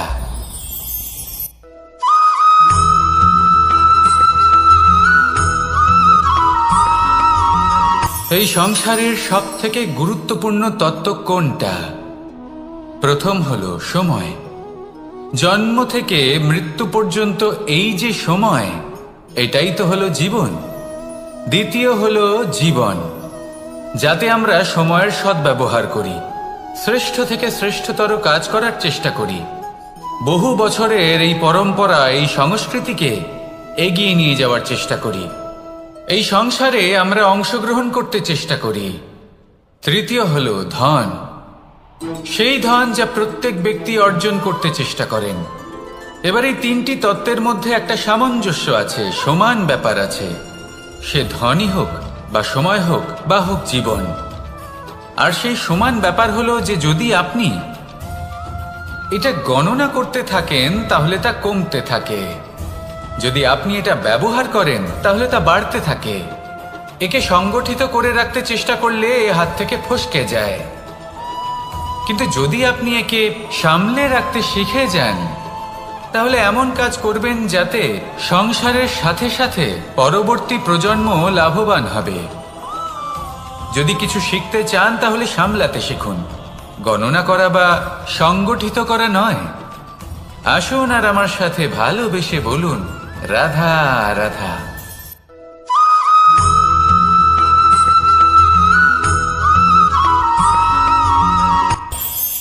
এই সংসারে আমরা প্রকাশ কোথা থেকে পাই?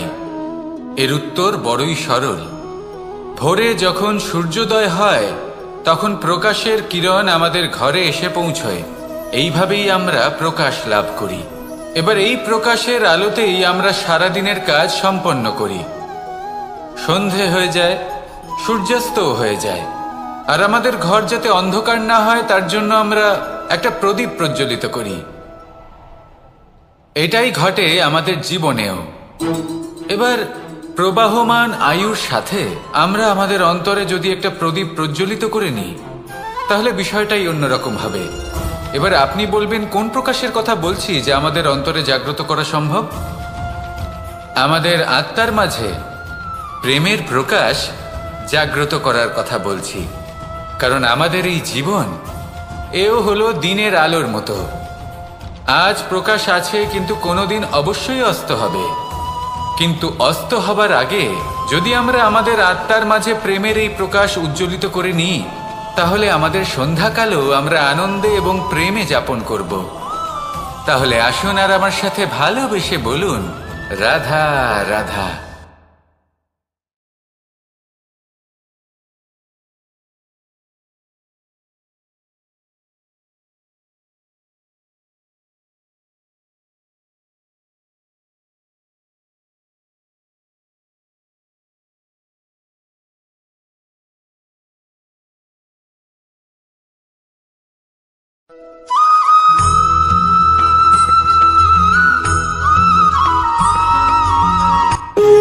যখন মানুষের মৃত্যু হয় তখন কি হয়? অনেক সংখ্যক মানুষ শোক পালন করতে চলে আসেন।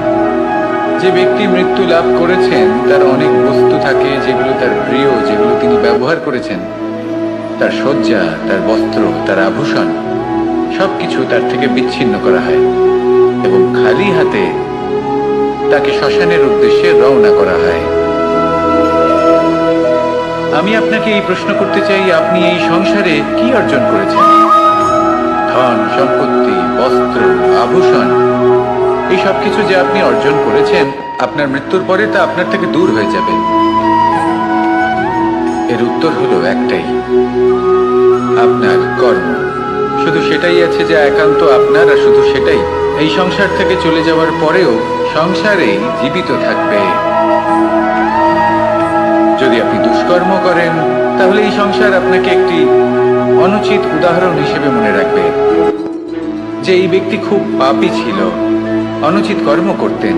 যে পথে তিনি চলেছেন সেই পথে কারোর চলা উচিত নয়। সেখানেই যদি আপনি সৎকর্ম করেন তাহলে সংসার চিরকাল এটাই বলবে যে খুব ভালো মানুষ ছিলেন, সবাইকে ভালোবাসতেন, সবাইকে সাহায্য করতেন, আমার খুব প্রিয় মানুষ ছিলেন। এটাই হলো শ্রেষ্ঠ কর্ম। সেই জন্য জীবনে শুধুমাত্র ধন সম্পত্তি, আভূষণ এই সব অর্জন করতে গিয়ে নিজের মনোনিবেশ করবেন না। শ্রেষ্ঠ কর্ম করুন। সংসার থেকে চলে যাওয়ার পরেও এই কর্মই এই সংসারে আপনাকে জীবিত রাখবে। আসুন আমার সাথে ভালোবেসে বলুন, রাধা রাধা।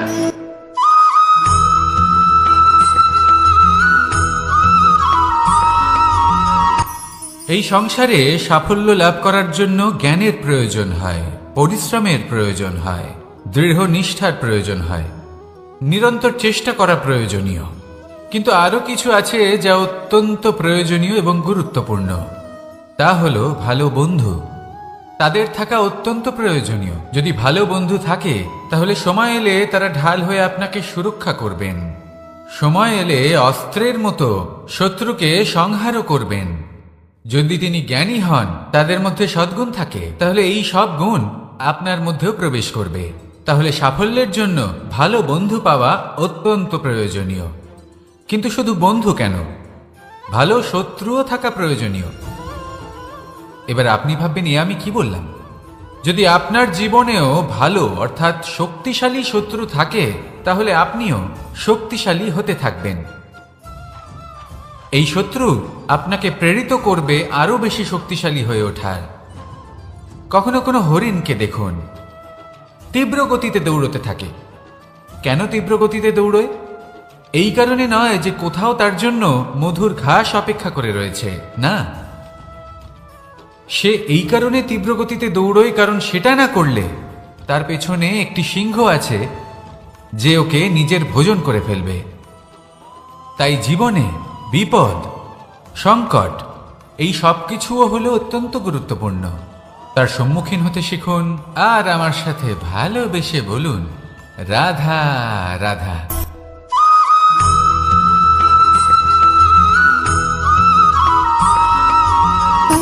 সুখ, দুঃখ এবং শক্তি, এই তিন হলো এই সংসারের ত্রিদেবের মতো। আমাদের জীবনে যা কিছু ঘটছে এই তিনটির ভিত্তির উপরেই হচ্ছে। আসলে এই সংসারের একটা নিয়ম আছে, যখনই আপনি কিছু লাভ করেন এই সংসার আপনার পরীক্ষা নেয়। এটা জানার জন্য আপনার পরীক্ষা নেয় যে আপনি যা কিছুই লাভ করেছেন আপনি কি আদৌ সেটার যোগ্য কিনা। ঠিক সেইভাবেই এই সুখ, দুঃখ এবং শক্তি আপনার পরীক্ষা নিয়ে থাকে। যখন সুখ আসে তখন সে আপনার পরীক্ষা নেয় যে আপনার মধ্যে অহংবোধ জাগ্রত হয়নি তো। যদি অহংবোধ চলে আসে তাহলে সুখ সেখানেই সঙ্গ ত্যাগ করে।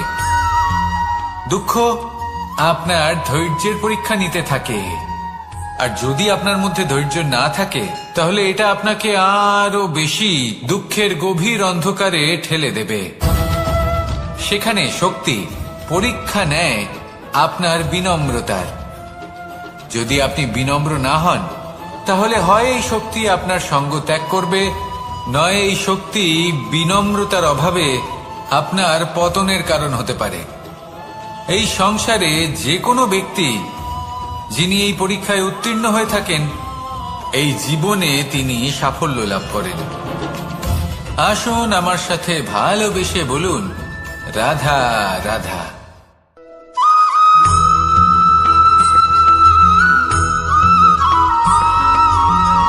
পুরুষার্থ। শাস্ত্রে 4 ধরনের পুরুষার্থের কথা বলা হয়েছে। প্রথম হলো ধর্ম। আপনি কি জানেন এই ধর্ম আসলে কি? আপনার কি মনে হয় ধর্ম আসলে কি? কোনো বিশেষ ঈশ্বরকে মানাই কি ধর্ম বলা হয়? নাকি কোনো বিশেষ রীতি পালন করাই হলো ধর্ম? নাকি কোনো বিশেষ সাহিত্যকে সর্বশ্রেষ্ঠ মনে করাই হলো ধর্ম?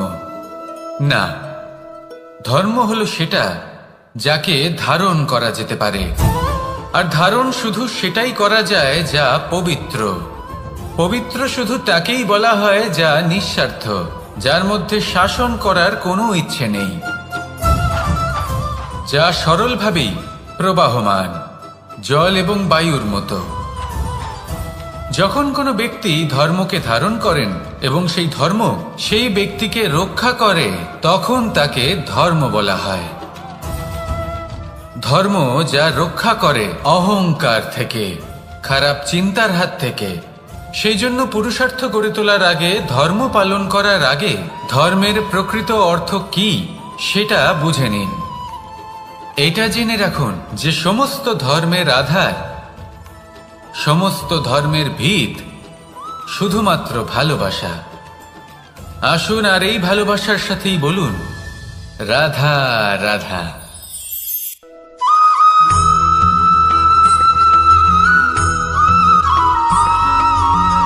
এই সংসারে সব থেকে বেশি কোমল বস্তু হলো রেশম।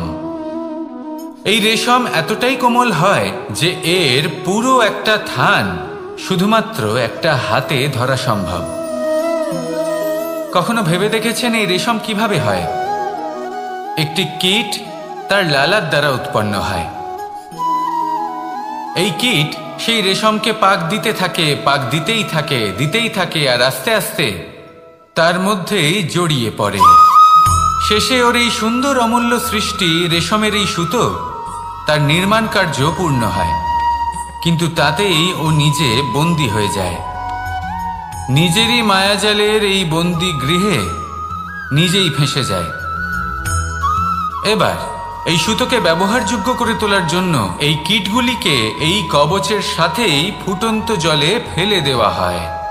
এই সংসারে যদি আমাদের স্বপ্ন এই সংসারের দুঃখ হরণ করার জন্য এই সংসারে সুখ বিতরণ করার জন্য হয়, তবেই আমাদের প্রগতি সম্ভব।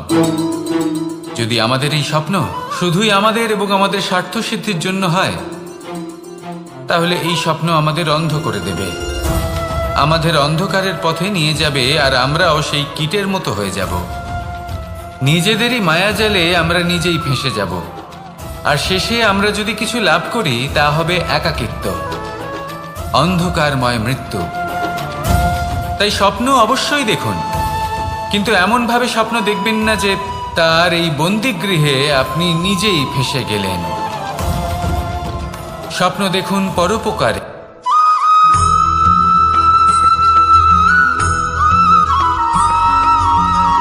কেউ বলে জীবন খুব ক্ষণস্থায়ী, কেউ বলে জীবন হলো একটা সুন্দর স্বপ্নের মতো, আবার কেউ বলবে জীবন হলো এক কঠোর সত্য। কিন্তু জীবন আসলে কি? জীবন হলো আপনারই প্রতিবিম্ব, একটা দর্পণ। অর্থাৎ আপনি জীবনকে সেইভাবেই পাবেন যেরকম আপনি নিজেকে প্রতিপন্ন করবেন। যদি আপনি দর্পণের দিকে তাকিয়ে হাসেন, তাহলে আপনি সামনে হাসি মুখী দেখতে পাবেন। এবার যদি আপনি গম্ভীর হয়ে থাকেন, তাহলে আপনি একজন রুষ্ট ব্যক্তি দেখতে পাবেন। শেষে সবথেকে বেশি গুরুত্বপূর্ণ হলো আপনার চেষ্টা। আপনাকে সবসময় চেষ্টা করতে হবে যাতে আপনি নিজেকে প্রসন্ন এবং ইতিবাচক মনোভাবে রাখেন। এটা হলো আপনারই উত্তরদায়িত্ব, তাকে পালন করুন। এই মনকে প্রসন্ন রাখুন, এই সংসারকে সুন্দর বলে মনে হবে, আর এই মন প্রসন্ন হয়ে বলবে রাধা রাধা।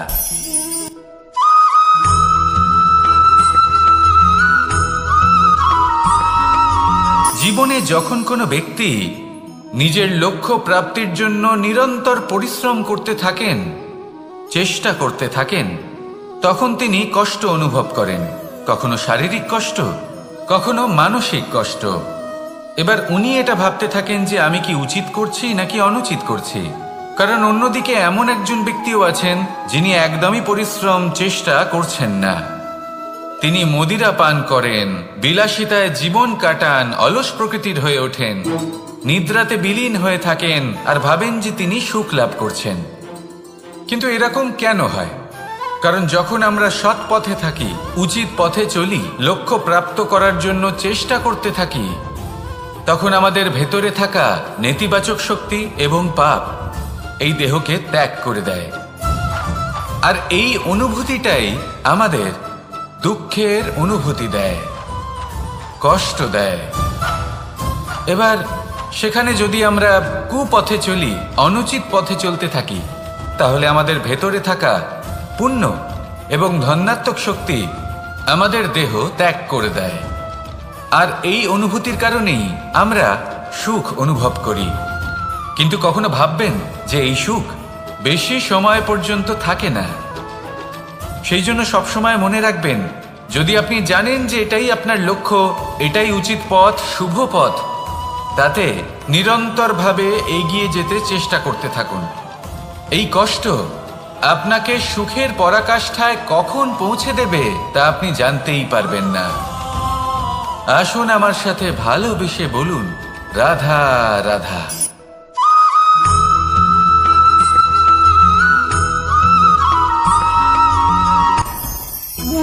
ভোজন।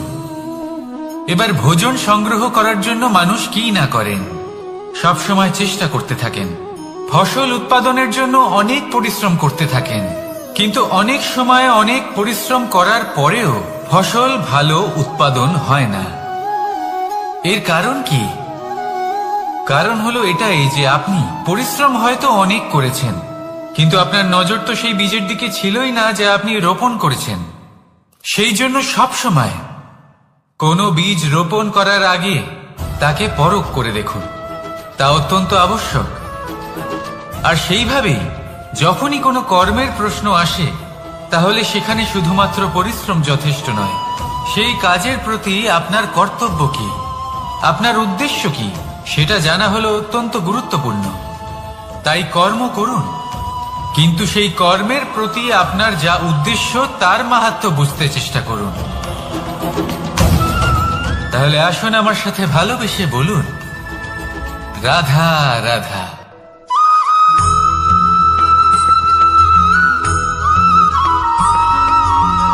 পিতা আর পুত্রের সম্পর্ক অত্যন্ত মধুর হয়ে থাকে। পিতা স্বপ্ন দেখেন, তাকে পূর্ণ করার সকল সম্ভাব্য চেষ্টা করেন, কিন্তু তাও অনেক সময় ওনার স্বপ্ন অপূর্ণ থেকে যায়। তখন পিতা ভাবেন যে স্বপ্ন উনি পূর্ণ করতে পারেননি, ওনার সন্তান তা অবশ্যই পূরণ করবে। যে স্থানে উনি কখনো পৌঁছতে পারেননি, সেই স্থানে ওনার পুত্র অবশ্যই পৌঁছবে। পিতা নিজের সন্তানের ভবিষ্যৎ নিয়ে সেই স্বপ্ন দেখেন, আর যখন সেই সন্তান সামনে এগোতে থাকে তখন তার দুঃখ হয় না, বরং গর্ব হয়। ওনার ভালো লাগে এটা দেখে যে ওনার সন্তান অনেক উন্নতি করছে। কিন্তু যখন সন্তান নিজের অভিভাবকের শক্তি দেখে, তার যশ দেখে হিংসা করতে থাকে, সমস্যা সেইখানেই শুরু হয়। সেই জন্য সকল সন্তানকে এটা মনে রাখতে হবে, দেখুন, পুত্র হবার সুবাদে, এক সন্তান হবার সুবাদে এটা হলো আপনার অধিকার যে আপনি আপনার পিতার থেকে বেশি উন্নতি করবেন। আপনার পিতাও এটাই চান, কিন্তু সুস্থভাবে এটা করুন। একটা রেখা টেনে নিন যাতে আপনি তাতে এগোতে পারেন আর আপনার পিতার তাতে গর্ববোধ হয়, আর সেই বিষয়ে দুঃখ না হয় যে আমার সন্তান আমাকেই ছোট করার চেষ্টা করছে। ইতিহাস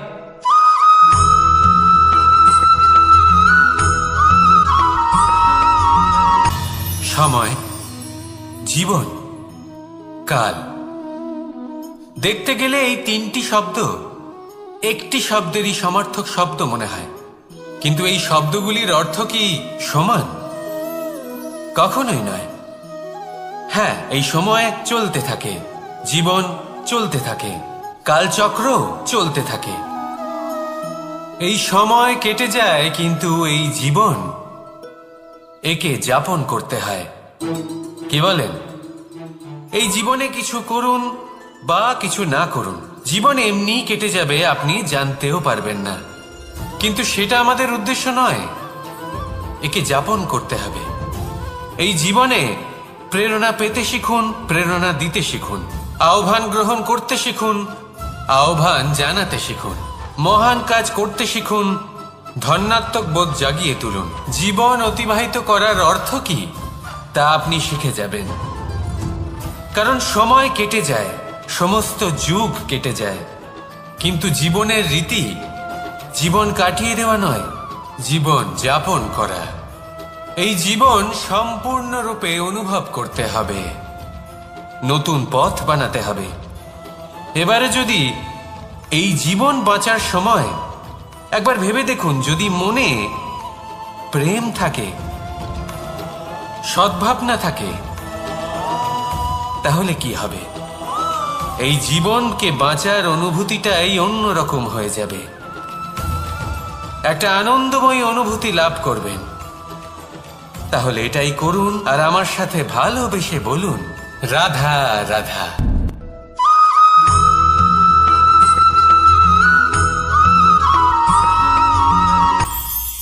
এটা হলো ধান গাছ, এর থেকে যে চাল উৎপন্ন হয় তা মানুষ গ্রহণ করেন। আর এটা কি? এ হলো জংলি ঘাস। একবার ভেবে দেখুন, যদি এই জংলি ঘাস ধান গাছের আশেপাশে থাকে তাহলে কি হবে? ধান উৎপন্ন হতে পারবে? তা উৎকৃষ্ট হতে পারবে? আমরা কি তা গ্রহণ করতে পারবো? কখনোই নয়।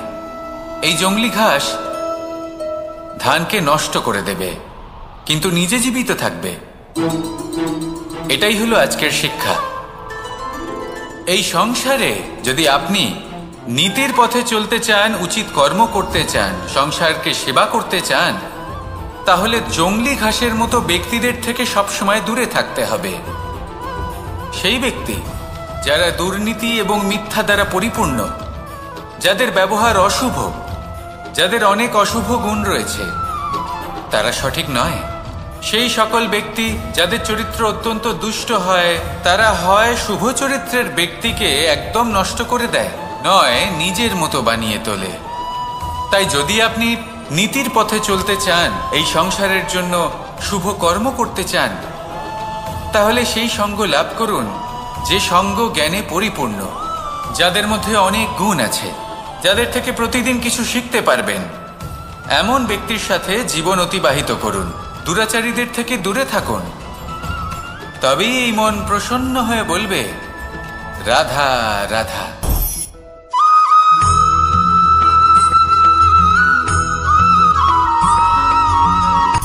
সূচের শেষে একটি ছিদ্র থাকে, যার দ্বারা আমরা এই সুতো পরাতে পারি, আর তারপর সূচের সাহায্যে এই সুতো দিয়ে বস্ত্র সেলাই করা যায়। কিন্তু যদি সুতোটা সোজা করে ধরা না হয়, তাহলে সূচে কখনো এই সুতো পরানোই সম্ভব নয়। যদি এতে কোনো গিঁট পড়ে, তখন তা কখনোই এই ছিদ্র দ্বারা প্রবেশ করা সম্ভব নয়। ঠিক এইভাবেই যদি আপনি কারোর জীবনে প্রবেশ করতে চান, কারোর অন্তরে প্রবেশ করতে চান, তাহলে আপনাকেও সহজ থাকতে হবে। এতে কোনো গিঁট থাকলে চলবে না, অর্থাৎ মনে যাতে কোনো মালিন্য না থাকে, যেন কোনো কুচিন্তা না থাকে। যদি এসব থাকে, তাহলে আপনি কখনো কারোর জীবনে প্রবেশ করতে পারবেন না। আর যদি কোনোভাবে আপনি প্রবেশ করেও যান, তাহলে তার মনে ঘর করতে পারবেন না। নিজেকে এই সুতোর মতন করে তুলুন, সহজ। মনে যেন কোনো কুচিন্তা না থাকে, সবার প্রতি যেন সদ্ভাবনা থাকে, শুভ চিন্তা থাকে। এমনটা করতে থাকুন। এমন একটা দিন আসবে যেদিন এই সমস্ত সংসারের ব্যক্তির মনে আপনি বাস করবেন, আর তখন এই মন প্রসন্ন হয়ে বলবে, রাধা রাধা।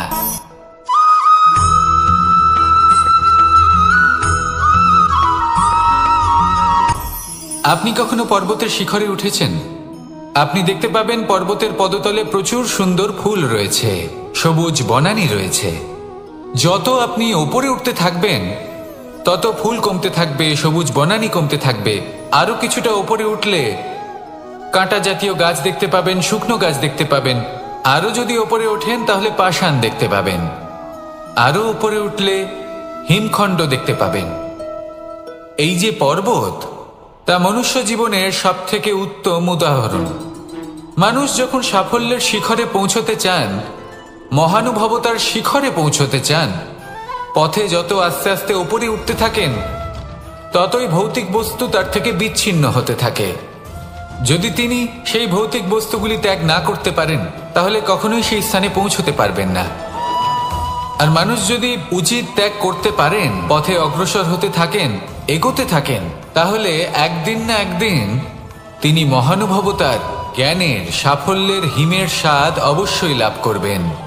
মনে রাখবেন, মানব জীবনে ত্যাগ হলো অত্যন্ত গুরুত্বপূর্ণ অংশ। আসুন আমার সাথে ভালোবেসে বলুন, রাধা রাধা।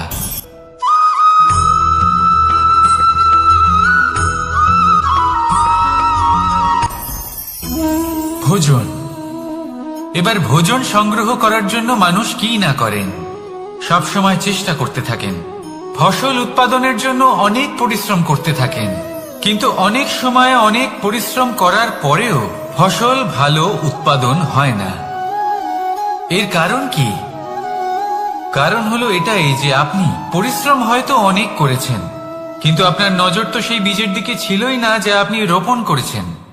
সেই জন্য সব সময় কোনো বীজ রোপণ করার আগে তাকে পরখ করে দেখুন, তা অত্যন্ত আবশ্যক। আর সেইভাবেই যখনই কোনো কর্মের প্রশ্ন আসে, তাহলে সেখানে শুধুমাত্র পরিশ্রম যথেষ্ট নয়। সেই কাজের প্রতি আপনার কর্তব্য কি, আপনার উদ্দেশ্য কি, সেটা জানা হলো অত্যন্ত গুরুত্বপূর্ণ। তাই কর্ম করুন, কিন্তু সেই কর্মের প্রতি আপনার যা উদ্দেশ্য, তার মাহাত্ম্য বুঝতে চেষ্টা করুন। তাহলে আসুন আমার সাথে ভালোবেসে বলুন, রাধা রাধা।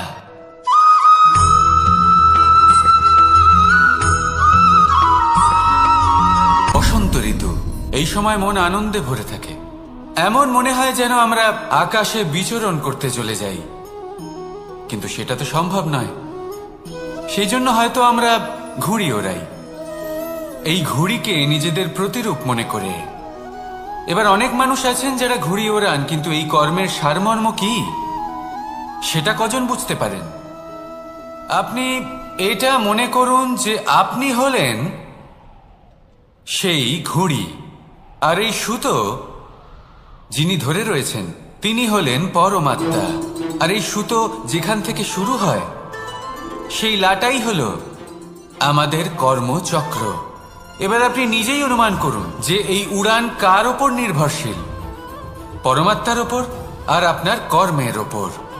যদি পরমাত্মা আপনার হাত ধরে থাকেন, আপনার সাথে থাকেন, যদি আপনি শুভ কর্ম করতে থাকেন, আপনি এই আকাশে উড়তে থাকবেন। কিন্তু কোথাও যদি পরমাত্মার সাথে এই বন্ধন ছিন্ন হয়, আপনার কর্মচক্র খারাপ হয়ে যায় বা থেমে যায়, তাহলে আপনার এই ঘুড়ি কেটে যাবে আর দূরে কোনো গাছের ডালে গিয়ে আটকে যাবে।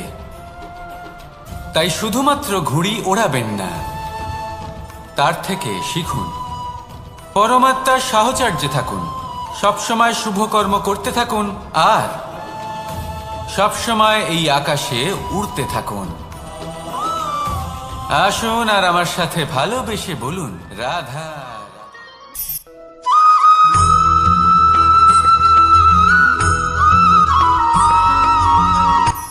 এই সংসারে সাফল্য লাভ করার জন্য জ্ঞানের প্রয়োজন হয়, পরিশ্রমের প্রয়োজন হয়, দৃঢ় নিষ্ঠার প্রয়োজন হয়, নিরন্তর চেষ্টা করা প্রয়োজনীয়। কিন্তু আরো কিছু আছে যা অত্যন্ত প্রয়োজনীয় এবং গুরুত্বপূর্ণ। তা হলো ভালো বন্ধু। তাদের থাকা অত্যন্ত প্রয়োজনীয়। যদি ভালো বন্ধু থাকে তাহলে সময় এলে তারা ঢাল হয়ে আপনাকে সুরক্ষা করবেন। সময় এলে অস্ত্রের মতো শত্রুকে সংহারও করবেন। যদি তিনি জ্ঞানী হন, তাদের মধ্যে সদ্গুণ থাকে, তাহলে এই সব গুণ আপনার মধ্যেও প্রবেশ করবে। তাহলে সাফল্যের জন্য ভালো বন্ধু পাওয়া অত্যন্ত প্রয়োজনীয়। কিন্তু শুধু বন্ধু কেন, ভালো শত্রুও থাকা প্রয়োজনীয়। এবার আপনি ভাববেন, আমি কি বললাম? যদি আপনার জীবনেও ভালো অর্থাৎ শক্তিশালী শত্রু থাকে, তাহলে আপনিও শক্তিশালী হতে থাকবেন। এই শত্রু আপনাকে প্রেরিত করবে আরো বেশি শক্তিশালী হয়ে ওঠার। কখনো কোনো হরিণকে দেখুন, তীব্র গতিতে দৌড়তে থাকে। কেন তীব্র গতিতে দৌড়য়? এই কারণে নয় যে কোথাও তার জন্য মধুর ঘাস অপেক্ষা করে রয়েছে, না। সে এই কারণে তীব্র গতিতে দৌড়য় কারণ সেটা না করলে তার পেছনে একটি সিংহ আছে যে ওকে নিজের ভোজন করে ফেলবে। তাই জীবনে বিপদ, সংকট, এই সব কিছুও হলো অত্যন্ত গুরুত্বপূর্ণ। তার সম্মুখীন হতে শিখুন আর আমার সাথে ভালোবেসে বলুন, রাধা রাধা।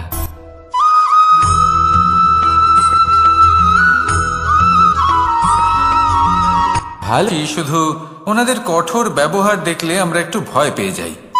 এবার ওনাদের এই কঠোর ব্যবহার আমাদের ভালো না লাগলেও অত্যন্ত আবশ্যক, কারণ মাতার থেকে আমরা যে শক্তি লাভ করি তা যেন নিয়ন্ত্রণ হারিয়ে বিধ্বংসী না হয়ে ওঠে। আমরা যেন কোনো কুপথে না চলে যাই, আমরা কখনো যেন দোষ না করে ফেলি। শুধু সেই জন্য পিতা এবং গুরু একটু কঠোর হয়ে ওঠেন এবং ওনাদের এই কঠোর আচরণ ভবিষ্যতে গিয়ে আমরা অবশ্যই বুঝতে পারি। জীবনে কিছু বছর আমরা এগিয়ে যাই আর তারপর আমরা বুঝতে পারি যে বাবা এবং গুরু আমাদের যথেষ্ট ভালোবাসতেন, কিন্তু ওনাদের ভালোবাসার বহিঃপ্রকাশ আলাদা। প্রয়োজনীয় হলো এটা দেখার, এটা বোঝার যে শুরু থেকে আমাদের প্রতি ওনাদের আচরণ কেমন ছিল। ওনাদের কঠোর হওয়ার পেছনে ওনাদের ভালোবাসাটা বোঝার চেষ্টা করুন, ওনাদের চিন্তাটা বোঝার চেষ্টা করুন, ওনাদের পথপ্রদর্শনের আড়ালে আপনার ভবিষ্যতের জন্য যে পরিকল্পনা ওনারা করেছেন সেটা বোঝার চেষ্টা করুন। তখন আপনারা বুঝতে পারবেন ওনাদের ভালোবাসাকে। আপনার মনের মধ্যে আপনা থেকেই ওনাদের প্রতি সম্মান জেগে উঠবে। নিজের পিতা এবং নিজের গুরু এই দুজনের প্রতি কৃতজ্ঞতা প্রকাশ করুন আর আমার সাথে ভালোবেসে বলুন, রাধা রাধা।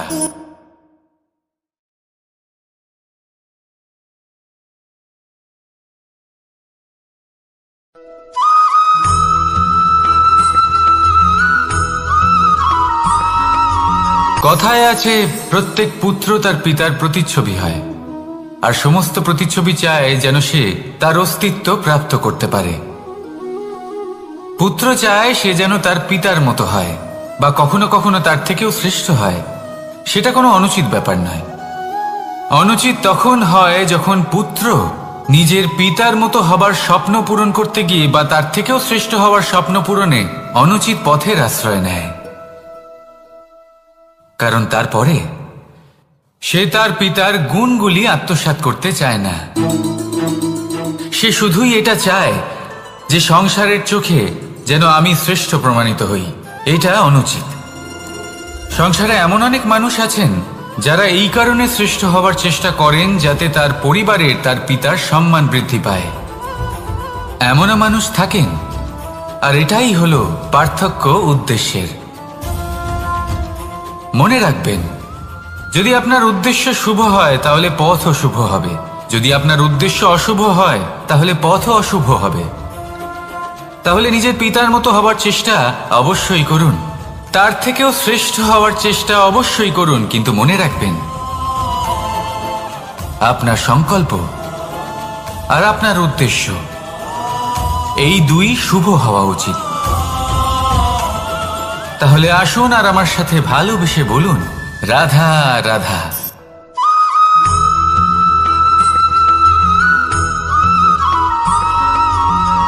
আপনি কখনো কোনো বাজকে নিজের বাসা বানাতে দেখেছেন? এই বাজ যখনই কোনো বাসা বানায় তখন উঁচু গাছের ডালে বা কোনো পর্বতের শিখরে বাসা বানায়, অনেক উচ্চতায়। আর সেখানে তার সন্তানও জন্মগ্রহণ করে। যখন এই সন্তানেরা জন্মায় তখন এই বাজ খুবই ভালোবেসে এবং খুব সাবধানে এদের পালন পোষণ করে। নিজের ঠোঁট দিয়ে তাদের ঠোঁটে খাবার পরিবেশন করে। কিন্তু যেই সেই সন্তানেরা হৃষ্টপুষ্ট হয়ে যায় এবং সেই কথা বাজ নিজে বুঝতে পেরে যায়, সেই বাজ নিজেই সেই বাসা ছিন্ন ভিন্ন করে দেয়। সেই সন্তান যাদের সবেমাত্র ডানা গজিয়েছে, কিভাবে উঠতে হয় তারা জানে না, সেই সন্তানগুলিকে উচ্চতা থেকে ঠেলে দেয়। সেই সন্তান প্রথমে ভয়ভীত হয়ে যায়। তারা সামনে মৃত্যুকে দেখতে পেয়ে ভয়ের কারণে তাদের ডানা ঝাপটাতে থাকে। আর সেই প্রক্রিয়াতেই সেই সন্তানগুলি উড়তে শুরু করে দেয়। এবার এই ঘটনায় আমরা কি শিক্ষা পেতে পারি? এটাই, যদি আপনি মাতা পিতা হন তাহলে নিজের সন্তানকে অবশ্যই স্নেহ করুন, কিন্তু তাদেরকে নিজের আঁচলের তলায় বেঁধে রাখবেন না। যদি আপনি চান আপনার সন্তান জীবনে উন্নতি করুক, তাহলে নিজের মুঠো থেকে তাদের স্বতন্ত্র করে দিন। এই সংসারে সংঘর্ষ করতে দিন। সেই সন্তান নিজেই বুঝতে পারবে যে জন্মের সময় পাওয়া ডানা কি করে ব্যবহার করতে হয়। আর আপনার চোখের সামনে আপনার সন্তান এই আকাশে উড়তে থাকবে। তাহলে আসুন আমার সাথে ভালোবেসে বলুন, রাধা রাধা।